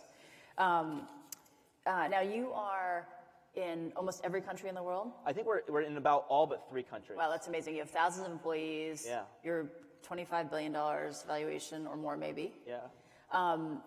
Or more, yeah. And in setting up these new countries, you've traveled a lot. You've been on the road. You've seen a lot of things around. So there might be folks from other parts of the world who think like, God, sure, it was hard for you for a couple of years, but you're in Silicon Valley. All the money's here. This is kind of like the altar of entrepreneurship. It's so much harder out there. Like, what advice do you have for folks who may not be trying to start a company here in Silicon Valley, but are out there where there isn't as much money, there isn't as much support, and how does that blend with what you've observed from Airbnb? My gut is this. I mean, I would just say this again, which is your customers do not care where you're from. They care that what you made, they want, and it's really great. They'll never know where we're from. So it's a pretty level playing field from a customer perspective. Now, it could be a little harder if you're not San Francisco to get going, but I can also tell you, you would say this as an investor, once a company does have traction, it doesn't matter where they're from. And so, I would say, by the way, as an investor, so I raised a startup fund 4 years ago, and being a female, being a sole investor without a big team, when pretty much everyone else is male, I kind of have experienced, even though I'm from here, a similar thing, which is you have to find the handful of people who have faith and are willing to make a bet on things that you've said or your idea, because most people don't want to back people who don't look like everyone else they've backed in the past. I think I think it's really important, two thoughts. From an investor perspective, I think investors should remember that the next great entrepreneurs might not look anything like the last great entrepreneurs. They may not look or feel the same at all. They might not sound like that, and that's actually okay. Because many of the great entrepreneurs of the last generation were the first of their kind. They're often going to be, they may not be men, they may not be from the United States, and I think we need to be very open-minded about that and know that that's probably not going to be, the next generation is mostly not going to be from the United States because most customers are not from the United States. I think for entrepreneurs, it's true. It's just true. I mean, most of our customers are not in the United States, so why would you assume all the companies will continue to be started here? I think that what a lot of entrepreneurs are missing are maybe communities, like startup communities with robust other entrepreneurs, people that can help them, and talent, and hubs. But the thing is, once a company gets going, it creates a community around it. And I think that's really important. I just would not be afraid of failure or rejection. I mean, as you probably imagine, being an entrepreneur is incredibly humbling because a lot of people say no to you. I was convinced that I wasn't like talented enough for the first couple years at Airbnb because I said, why isn't this growing? If we were better, this thing would be growing faster. And it turns out that that is the long road of an entrepreneur, that you face a numerous amount of rejections and you're climbing the hill for a very long period of time. And then one day it kind of turns. And then all of a sudden you're like trying to just hold on for dear life. And does it give you a little extra motivation that people rejected you? It definitely does. And I try not to rub it in the investors' faces, but I do want to, or customers, or press, or anyone. I think, though, that it's just important to remember that before somebody was successful, they were probably like barely getting by in an apartment trying to run their company with press that didn't want to talk to them, investors that didn't want to take meetings from them, and customers that weren't interested in what they were selling. That's amazing. Any last congratulations, by the way, on everything that you've built and the global community that you've built. It's really incredible. Very like once in a...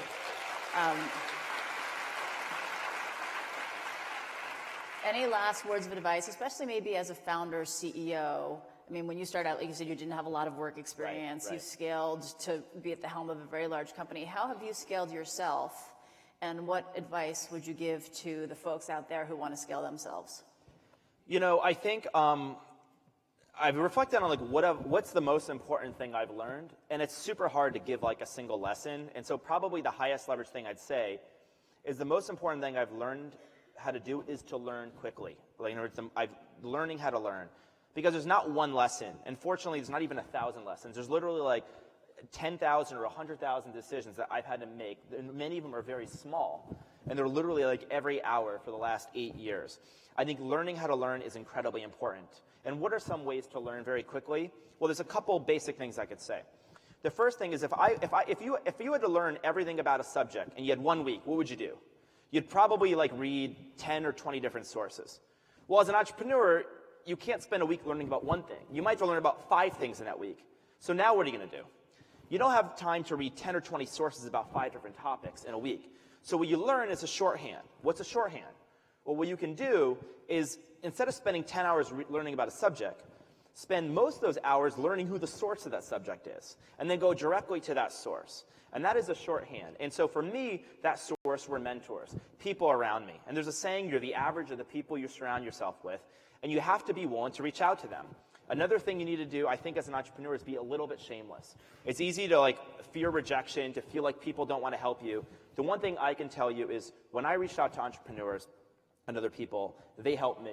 And I asked what I can do in return. And most of them have said, I want you to help other people when they're in the same position. And I think you'll find that if you reach out to people, whether they're in your community or other communities, most of the people are willing to help. And I think that's what maybe is unique about Silicon Valley. And I know this is happening around the world.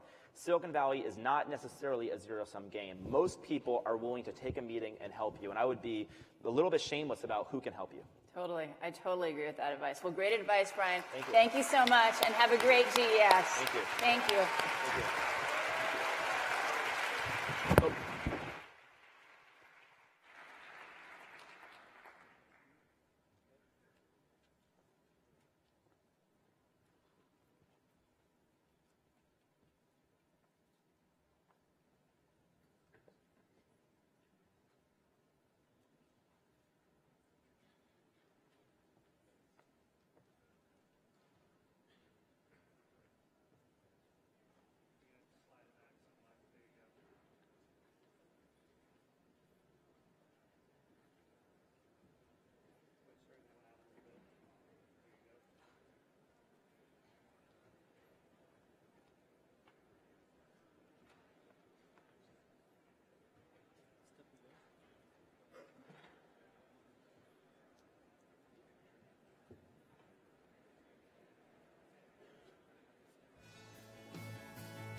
Please welcome Chamath Palihapitiya, founder and CEO of Social Capital, and 5 global entrepreneurs from the past Global Entrepreneurship Summits.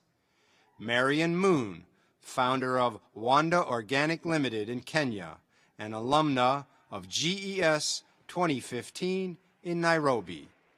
Youssef Shakour, founder and general manager of Kilimanjaro Environment in Morocco, and alum of GES 2014 in Marrakesh. Cheryl Yeo, former CEO of the Malaysian Global Innovation and Creativity Center from GES 2013 in Kuala Lumpur. PK Gulati, founder of the Smart Start Fund in United Arab Emirates, and alum of GES 2012 in Dubai. Bedriya Huya, founder of Be Fit in Turkey, and alumna of GES 2011 in Istanbul.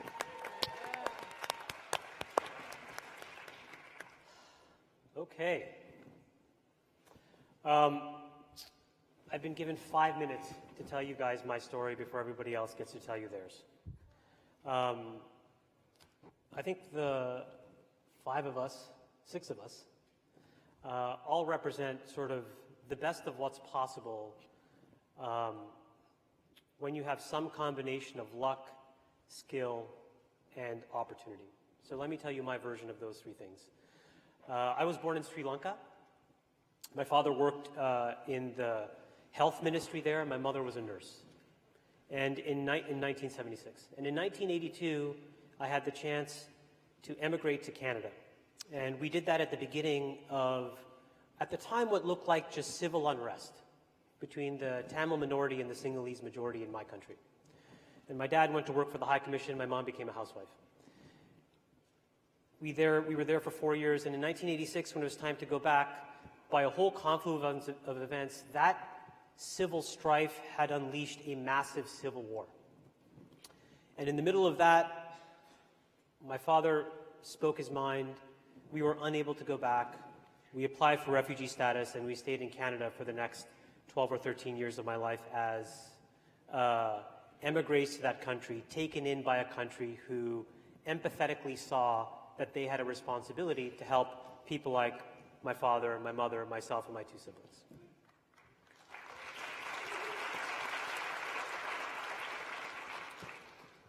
Graduated university, decided that America seemed like where all this amazing things in technology were happening, and to me, technology seemed like an equalizer. I grew up on welfare. I was a minority. I didn't quite understand how to succeed.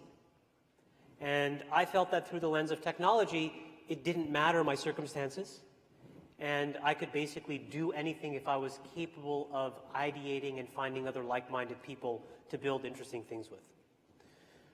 Through a whole confluence of events, I worked at some interesting companies, and in the mid-2000s, I was one of the founding executives of the executive team at Facebook.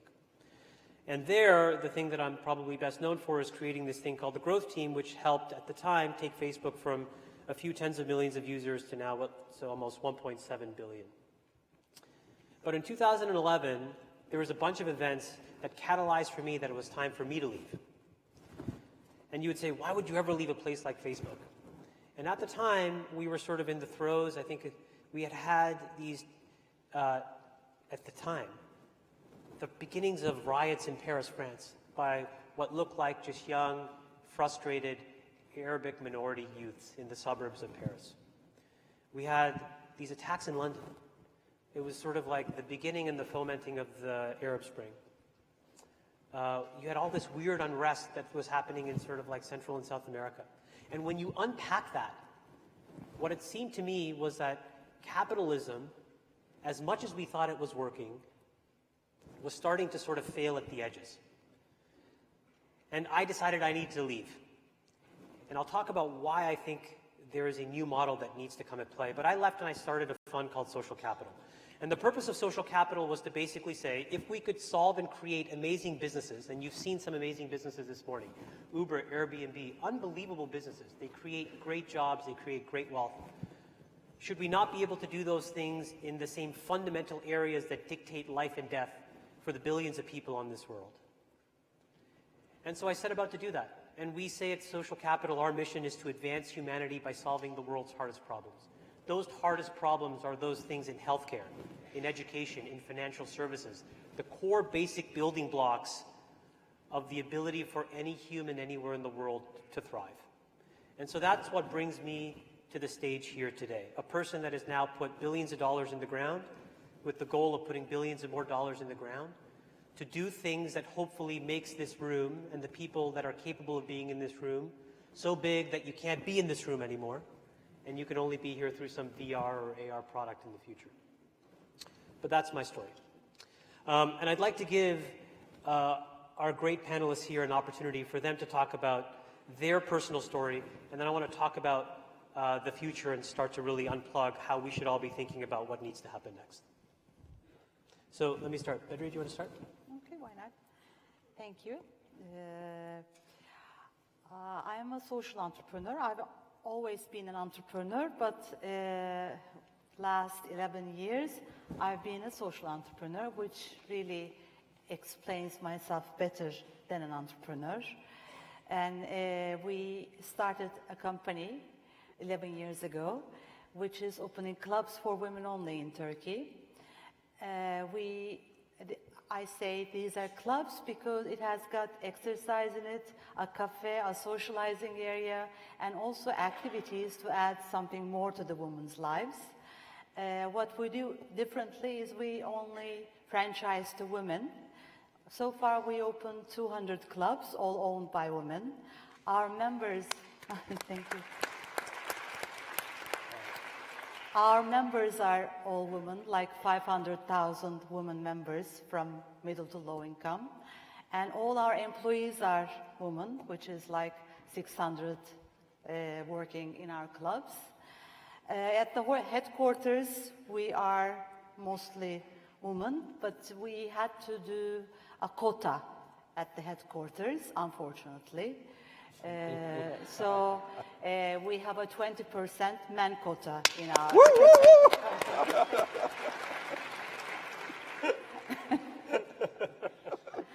And now we are working to open clubs for 60 plus, so they can come together and do things together. And we also have clubs for kids, so they can move. They think that they are playing, but actually we are teaching them how to move. And this is our story. Thank you.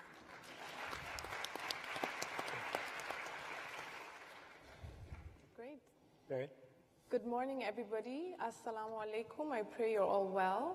My journey started 5 years ago when I quit my job in Uganda to return home to Kenya to play my role in realizing Kenya's potential. I recognized real opportunities in the challenges presented by food insecurity, climate change, and population growth. So using a biotechnology originating from the Philippines, I set up a company, Wonder Organic, to use this technology to produce, market, and distribute bioorganic fertilizer to farmers. By enabling farmers to improve the fertility of their soil, they're able to maximize their productivity sustainably. When I started, I was very, very excited by my idea and learned very quickly that I was the only one excited by my idea. Apart from amazing friends and family, nobody wanted to support what I was doing. It was the usual, talk to us when you have customers, talk to us when you have a team, talk to us when you finish licensing your technology.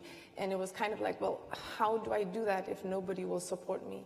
So 2 years into it, I was pushing and trying everything I could. I was very fortunate to get some support from USAID's Feed the Future program. And they allowed me to do a proof of concept, which was very, very, very successful.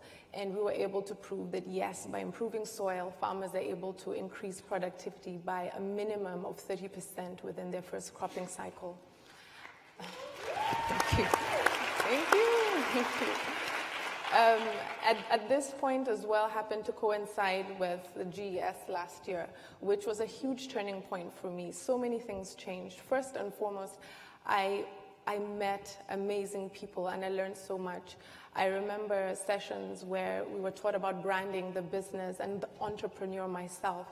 And I never really understood the value or the asset I was as an entrepreneur to my business. I remember Strive Masiwa telling us that our credibility is our greatest asset. And when I began to unpack that, I began to unlock a lot of opportunities for the business. I remember sessions about failing forward, which I thought was a bit of a contradiction, but how we can use our experiences of failure to build the business and the package that we sell to investors. I was able to connect with very top people in my government who have been very, very supportive since. So in the last 12 months, Wanda has gone from a team of 6 to a team of 20 to servicing 140 farmers to over 600 farmers. And I'm very excited to be here because it's not an idea anymore. It's a business. And I'm not knocking on investors' doors. They're knocking on mine. Thank you. Yusuf. Assalamu alaikum. What brings me here is that success or failure was never an option in my life. So I lost my father at the age of 10, and I was the eldest in a family of 3. So I had to make sure that I was clear that there was no other option than to succeed in life. So I made it in the high school, and went to the best engineering school, went to the best companies available in Morocco, big multinationals. I got the success, the social success everybody was expecting in my close family and in the society. But something was missing in my life. I was still trying to find a better meaning, a better impact. And during a trip with my wife in Mount Kilimanjaro, I had some sort of illumination. When you go on height, the more you go on altitude, the less oxygen you have. And the more you have to focus on what is essential. So you drop everything that is not essential because you are somehow on a survival mode. And you have to make those tough choices that we never want to make. And what I found out during that experience is that what matters the most for me is to have impact in the society where I was living.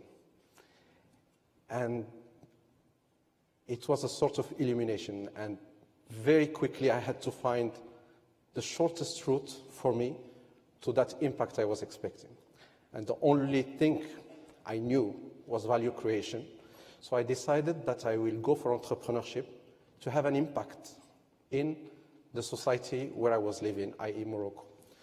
And I started a business in the waste to value or waste to energy business, a very basic business where we collect used cooking oil all over the country, we transform it into biofuel, we reduce the CO2 emission by 88%, and we create a lot of jobs. So in 5 years, we created 70 jobs. We reduced the CO2 emissions by something like 5,000 tons of CO2 emissions, and we demonstrated a model of business that is scalable. So I had the satisfaction of realizing the impact, but suddenly I discovered that the world is much bigger, and the only limitation for myself was myself. And I suddenly decided to increase the scope, so I changed the ambitions and said, okay, I want to have an impact on Africa, and we are trying to build or expand this business of waste to value or waste to energy into the whole Africa. And that's all about me. Hi. I hike Kilimanjaro too, so I know what it feels like to have no oxygen. So I was born in Malaysia and also didn't come from a well-to-do family, so I worked really hard to earn a scholarship from the government to study at Cornell University in New York, did engineering. So I came to the US through that. In 2009, in New York, I moved to New York City and started my company there. and then moved to Silicon Valley in 2012 to join the 500 Startups Accelerator Program, and then went on to sell my digital coupon company to Walmart Labs in 2013. And that was the time when GES was in Malaysia, and the government of Malaysia announced that they would launch, initiate Magic.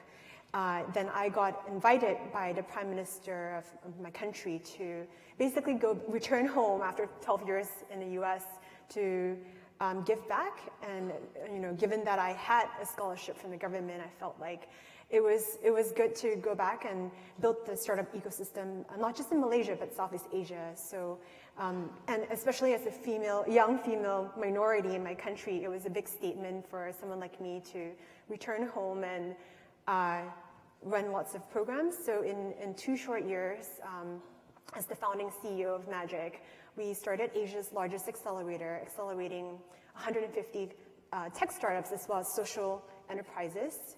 We have a 3-year partnership with Stanford University, where every year we bring 50 entrepreneurs to Stanford for an immersive entrepreneurship program. Among other things, we launched a Magic Academy to teach people how to code, do product design, and so on and so forth. So I just ended my 2-year stint at Magic earlier this year, and now I'm back here in the Valley working on my next thing, which will actually be in education technology. Thank you.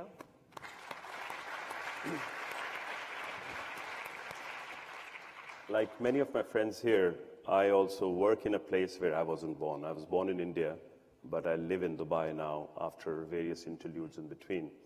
While working for my first startup not very far from here in Orange County, I realized what the impact of good technology could be.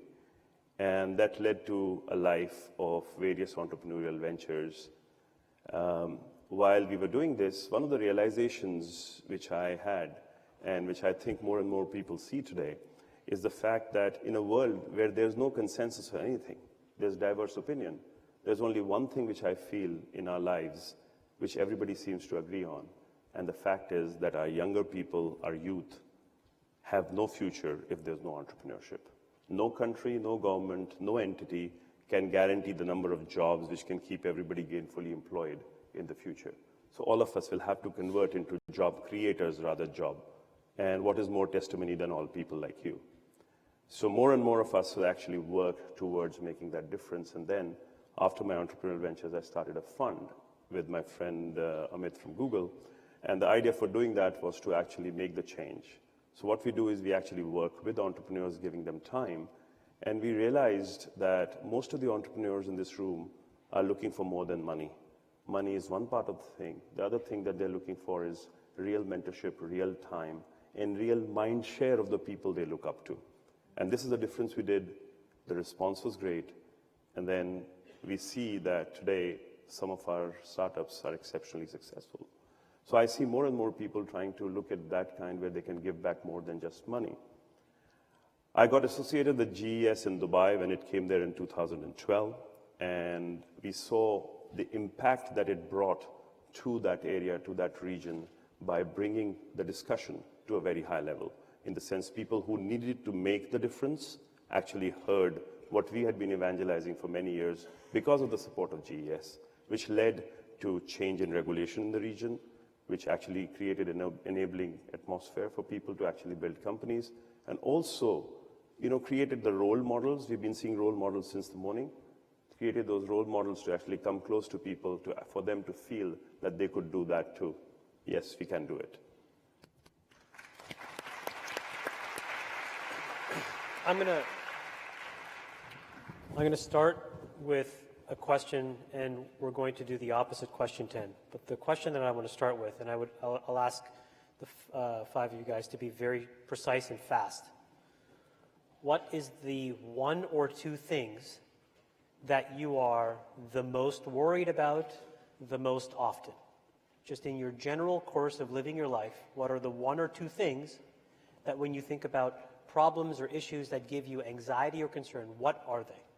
PK, you want to start? We'll come backwards. So political strife is one which actually distracts people. So I believe if people would be given enabling environments, they could actually build better things. So I think since I am going to be in education, I think education is outdated, the way colleges are so expensive, especially in the US. And I think certain professions these days do not require a four-year college degree and can be disrupted. So I think technology has the ability to bring a lot of opportunities and level the playing field for a lot of people who can't afford expensive colleges. So I think education needs to change. For me, it's my personal stock of resilience, because the entrepreneurial journey is full of challenge, and resilience is the key oxygen, the key resource to overcome all that. Mine is cash flow.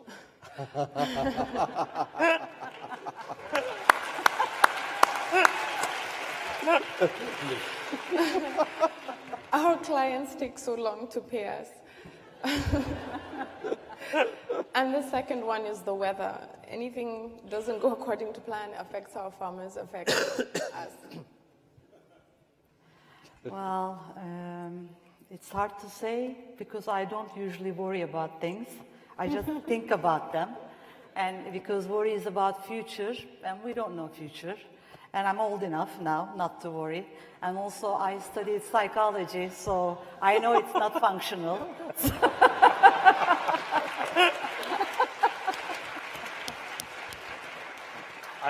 So if I can do anything about it, I do it. If not, forget about it. When I meet entrepreneurs or would-be entrepreneurs, they ask the question all the time, will this be successful? And they'll pitch an idea. Or they'll say, what is the key to success? And they'll ask a very specific question. And I've been thinking about this problem because I get asked it so often and I'd like a smarter answer. And I'll offer you guys a framework and I'd like to ask some questions based on that. I think if you look back, and I'll use a US historical context, but if you look back to like the 1800s, or like the rise of what people used to call the robber barons, Andrew Carnegie, J.P. Morgan, the Rockefellers, the Standard Oil, there was a class of about 8 to 10 entrepreneurs that controlled a vast swath of the resources of the American economy. And over time, that stuff was either broken up or depleted and redistributed and reallocated. And I think if you abstract what that was that was a realization that at the time, capitalism as it manifested was two things.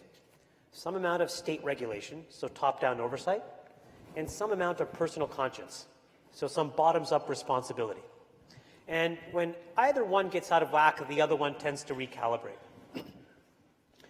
And I tend to think that right now we're entering a phase where there is a visceral understanding and people are internalizing more and more that if we individually don't have an increasing amount of personal conscience about the things that we do, that the future, or whatever you try to hope to do in the future, is less and less likely for a lot of things that will be completely out of your control. Whether it's political strife, whether it's food safety, whether it's water safety, climate, etc. And so I tell people all the time, the most interesting business model of the future is building things bottoms up. It's this idea that power is getting reallocated from the top to individual people. And if you find a way to empower small groups of individuals that then grow to large groups of individuals, and you empower them to achieve whatever it is that they're trying to do, these businesses take off. So take the two CEOs that were here earlier. This idea that, commerce is enabled by transportation has been known for decades. But when you empower individuals to basically now supercharge your ability to get from point A to point B, commerce goes up, GDP goes up. If you allow people and individuals to think about the houses that they own, all of a sudden they can make more money, they can afford to live in expensive places like San Francisco, commerce goes up, empowerment goes up. So I think that the idea that personal conscience is a great driver, that this idea of a bottoms-up rebuilding of society, to me is the profound business model and the way to calibrate what people should be doing in the future. So let me ask you, and I'll ask with Marion, when you are building your business, it doesn't seem at the outset that is exceptionally scalable today, because you have to deal with 40 farmers going to 60 farmers. But talk about the struggles of what that individual does, and then talk about how, if that works, it can scale. What individual? Myself? The or farmers. The farmers.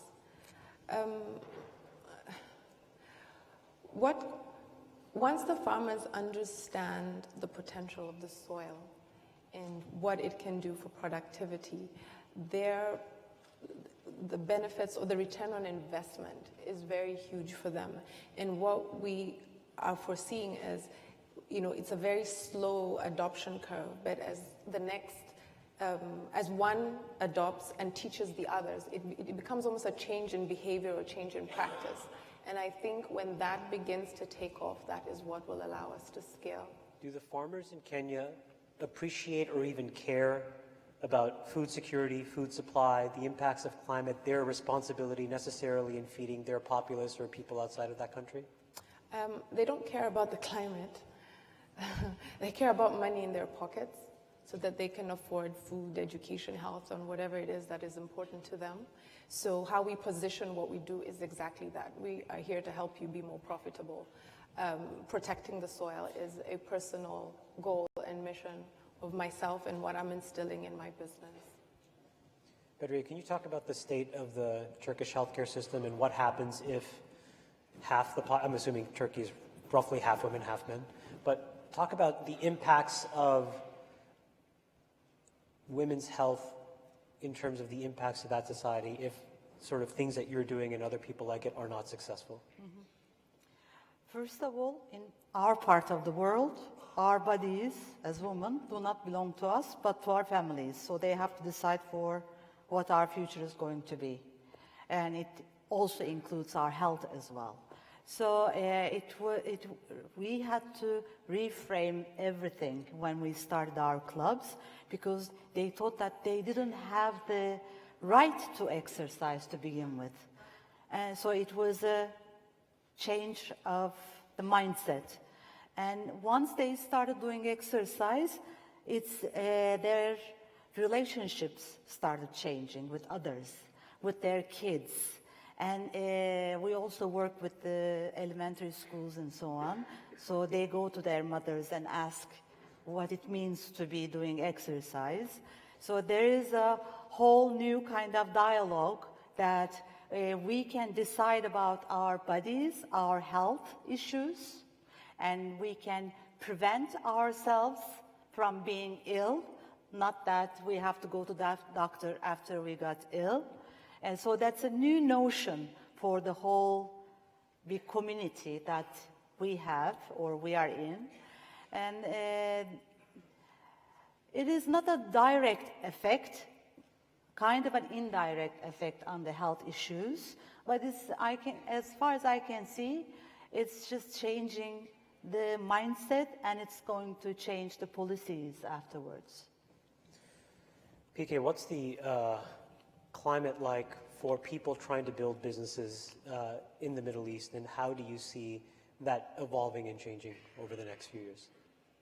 So Middle East has one of the youngest populations in the whole, if you look at regions in that sense. And, there has been reasonable amount of upheaval in that region. So what you see is the entrepreneurial activity provides the promise of escaping all that. And keeping that in mind, you see talent is actually trying to find places which will give them, like for example, in the city of Dubai has been very active and very successful in actually attracting this kind of place. So what has happened is you see talent coming from all around the world and opportunity actually multiplying. Now, there are pieces, of the ecosystem that need to kind of fall in place. But as enabling environment goes, we see more and more similar efforts happening in the region. While strife is increasing in certain parts, but enabling environment is also increasing in some parts. So I call Dubai, for example, the graduation city. So Dubai appears like the Silicon Valley for a lot of people because that's where they can reach, they can hope to reach from that region. So if you look at, from Middle East and North Africa, it is an extremely attractive place to be, and there have been massive efforts to do that. So I see that happening. Now, talking more about the grounds up story, one of the efforts that I've been putting together is to try and take away earning money or the valuation of the company or how much you sold it for or money being the only factor deciding that you're doing a successful or impactful business. And that is something which I believe we need to kind of enforce more there. Cheryl, Magic came out of GES a few years ago. Can you talk about your observations about what the things are that really constrain the ability for young people to start businesses, whether it's in Southeast Asia or now that you're back here, as you see it? Yeah, so this is an interesting topic for me in terms of top-down versus bottoms-up. And, having come to the US and then build a company here, I always think about Maslow's hierarchy, right? When you're at the bottom of the chain, you think about making money, cash flow, right? Providing for your family, safety.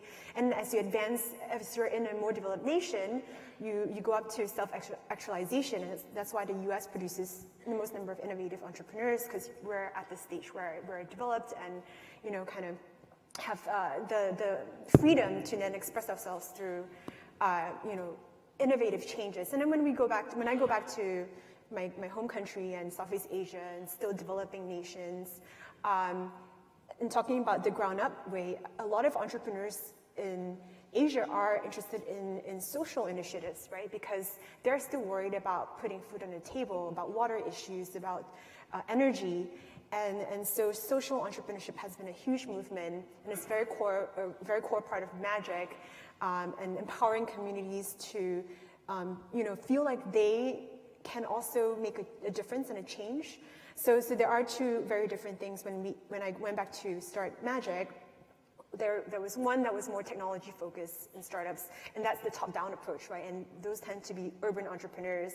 And then there's the social entrepreneurship component, where we do deploy teams to go to rural areas and invite successful entrepreneurs who are from those rural areas, because the problem with them is confidence. These people feel like they can't advance. But when you have someone from their village, the town, come and speak and how they made a difference, then it empowers them to actually step up and do the same thing. So I fundamentally believe that success stories and getting people to go back, and I went back to my home country, is a very powerful message. So a lot of people think that there's a conflict between social entrepreneurship and actually cash flow and building successful businesses. Yusuf, have you faced that conflict? And if so, how have you personally dealt with it? I personally do not see any conflict. I think the human brain solves the problems we give it. If you give, I just want to make money, he will come with a solution how to make money. If you come with a problem, I want to make money while having impact, then you will come with a solution that is taking care of what you gave to it. In my case, everything starts with value creation. Everything is linked to the value creation. If you do not create value, you cannot have social impact. And that's one of the risks of being associated with social entrepreneurship, is to be perceived as someone, as a philanthropist, and so I take care when using the word social entrepreneurship towards finance people, so you have to make sure that it does not come too often in your, and again, as of my personal experience, we are in phases where you need to fund the company to finance the growth. And if high social impact money does not exist, then you start having to compromise with your social values. So because people will prefer to go on the shortcut, while I strongly believe that high impact entrepreneurship will have a higher return on investment, because you build something on something that will last. So for me, it's not only a passion, but it is a very egoist attitude toward making money. So I want to assume that this is, in my opinion, the best way to build it on the long run. That's great. So I think about half the audience is probably female. So I want to ask this question. There's a real lack of diversity in Silicon Valley. We've tried, and we keep trying, and it's an ongoing battle, to try to get different voices to the table. And the reason is because the people who allocate the money in many ways allocate the power and the decision-making and the oxygen, right? And it's just very hard to make sure that we make balanced decisions, that we think about the unconscious bias, so that if Marian or Bedriye walked into our offices, Cheryl, we'd have a completely open mind. And I think we do a better job than most, but I don't think it's still really good. Can you guys just speak for a few minutes about the struggles you felt that you think that maybe a male counterpart wouldn't have felt, and advice to the men in the room about what it really means to go through this and how to think about being either a supportive employee, a supportive partner, a supportive capital source? What are the things that will allow an entire generation of women to look at the three of you and then be motivated to do it as well? So you want us to speak to the men? Yeah, not to the women, speak to the men. Okay. I've got to think about it though. Well, yeah, a couple of years ago, I was in a panel like this, and there was a gentleman at the same panel with me, and we were talking about the women's issues and so on. And he was saying that I'm very supportive of my wife to go and do work and so on. Those kind of supportive words he was saying. And I said, thank you very much for your support, but actually we don't need your support. We just want you to get away so we can do whatever we are going to do.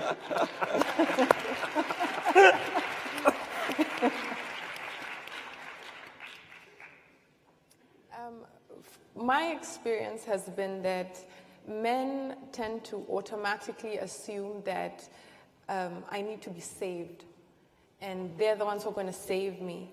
And so we waste a lot of time and energy getting over the fact that I'm here because I want to do business. I need you to, let's go through this process. I need you to look at my business plan and say yes or no. I need you to do this. So there's a lot of wastage of time. So my advice to men is that I don't need to be saved by any man.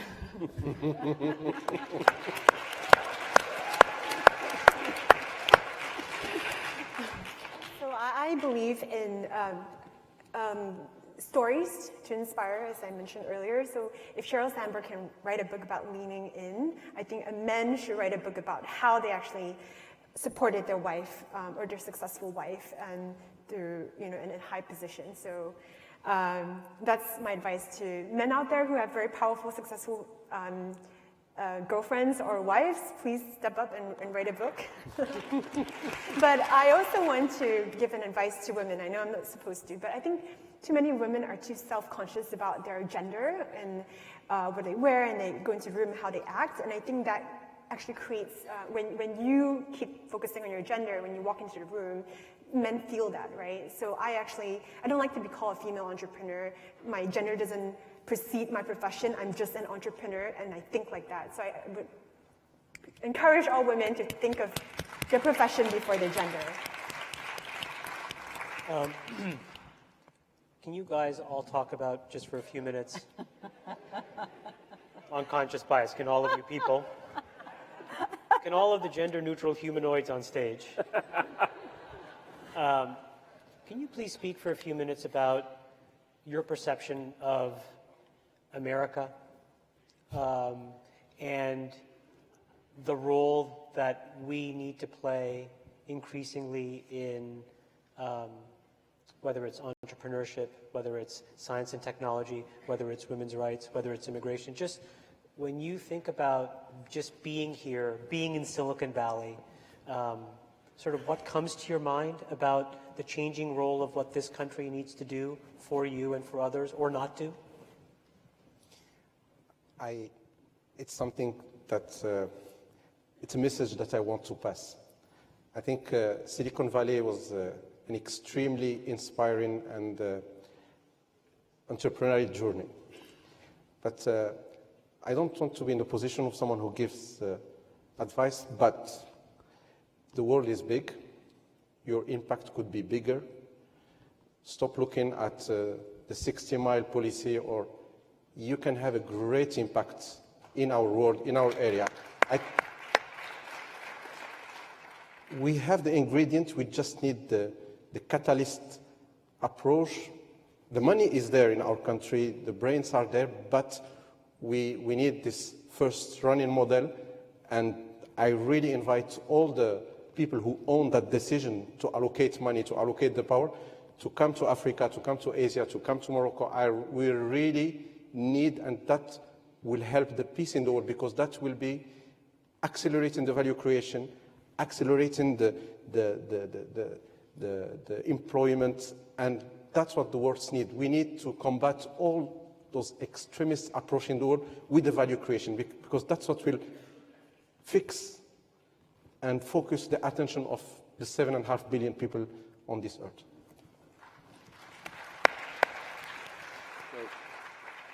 I think America as a whole, and Silicon Valley specifically, is the most powerful role model there is for most entrepreneurs looking.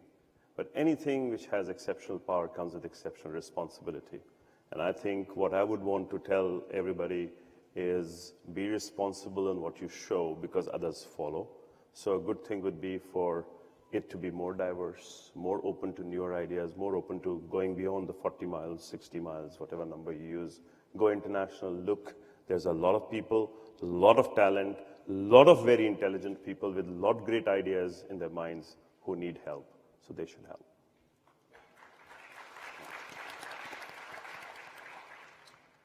Anybody else? So I'll end with our bookmark. I'm a little bit biased. I am in love with America at the moment. I've struggled very much to get my voice heard back home and getting people to take me more seriously.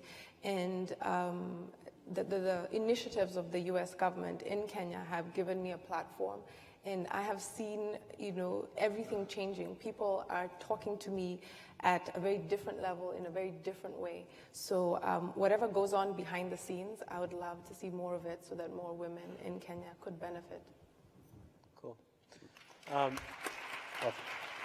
I'll end with one final question, very, very brief. And I'll start, which is, what inspires you? And I'll tell you what inspires me, which is what I started with. I think that there is a massive rise in personal conscience. And I'm inspired every day by the people that I see who frankly just care in a way that isn't defined entirely by money. And I think that we will look back in 30, 50, 100 years when none of us are here, and we will have been saved by people like you who just care about things that are more than just a numerical digit on a page in your bank account. But that's what inspires me. So I'd love to hear, just finish off quickly, what inspires all of you guys, very quickly? Whatever it is. It could be your kids, it could be your pet dog, whatever it is. I will, my friend Amin, who is here, he knows that what inspires me is my family. I have 3 kids, and I want them to live in a better world. And it is my role and my contribution for them to help create that better world. It's not something that will happen. It depends on my contribution to them. So I'm really inspired by them. They are funny, they are beautiful, and I hope that I will create for them a better world. So that's a source of inspiration. What inspires me is this idea that all of us, me, you, have the ability to change the world, and this is, you can be anywhere and you can create something that literally change lives. And I know I have my life calling to change the way people, technology is changing a lot of things to do with technology, but what's left behind is, schools don't teach you how to communicate, they don't teach you how to be a good parent, they don't teach you how to be a good husband, wife, but those are the fundamentals of a good person, of building a good person. And so that is the missing piece in society that I think needs to be filled. PK? What inspires me is people who share their knowledge. What inspires me is people who allow people to learn and build on their knowledge. If I didn't have good teachers, I would be nowhere. And I believe inspiration comes from people who actually are able to give. And I believe the biggest inspiration that I get is from people who selflessly give, teach, mentor, support, And I'm sure everyone in this room will have somebody like that in their life. That inspires me. I wish I can become somebody like that. Marion? I'm inspired by food. I love food.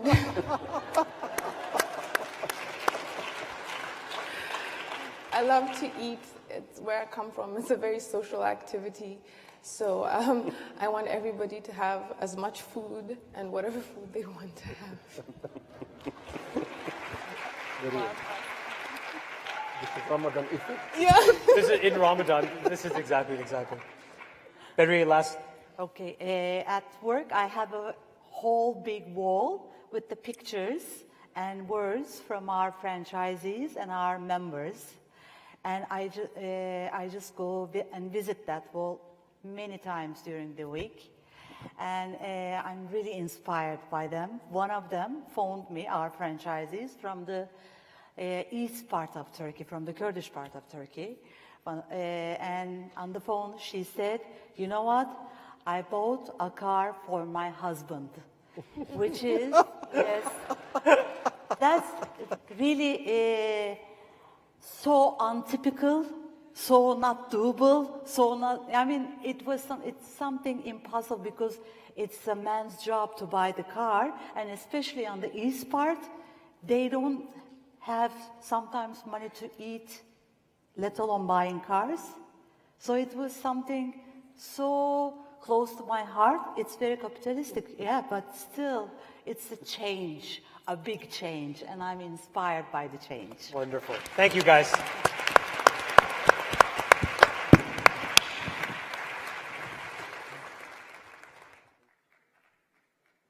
We're off to a great start, but it's just the beginning. Please check out the Innovation Marketplace and the Google Lounge in Ford Plaza.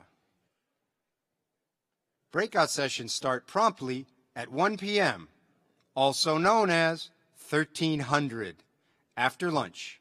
Don't be late.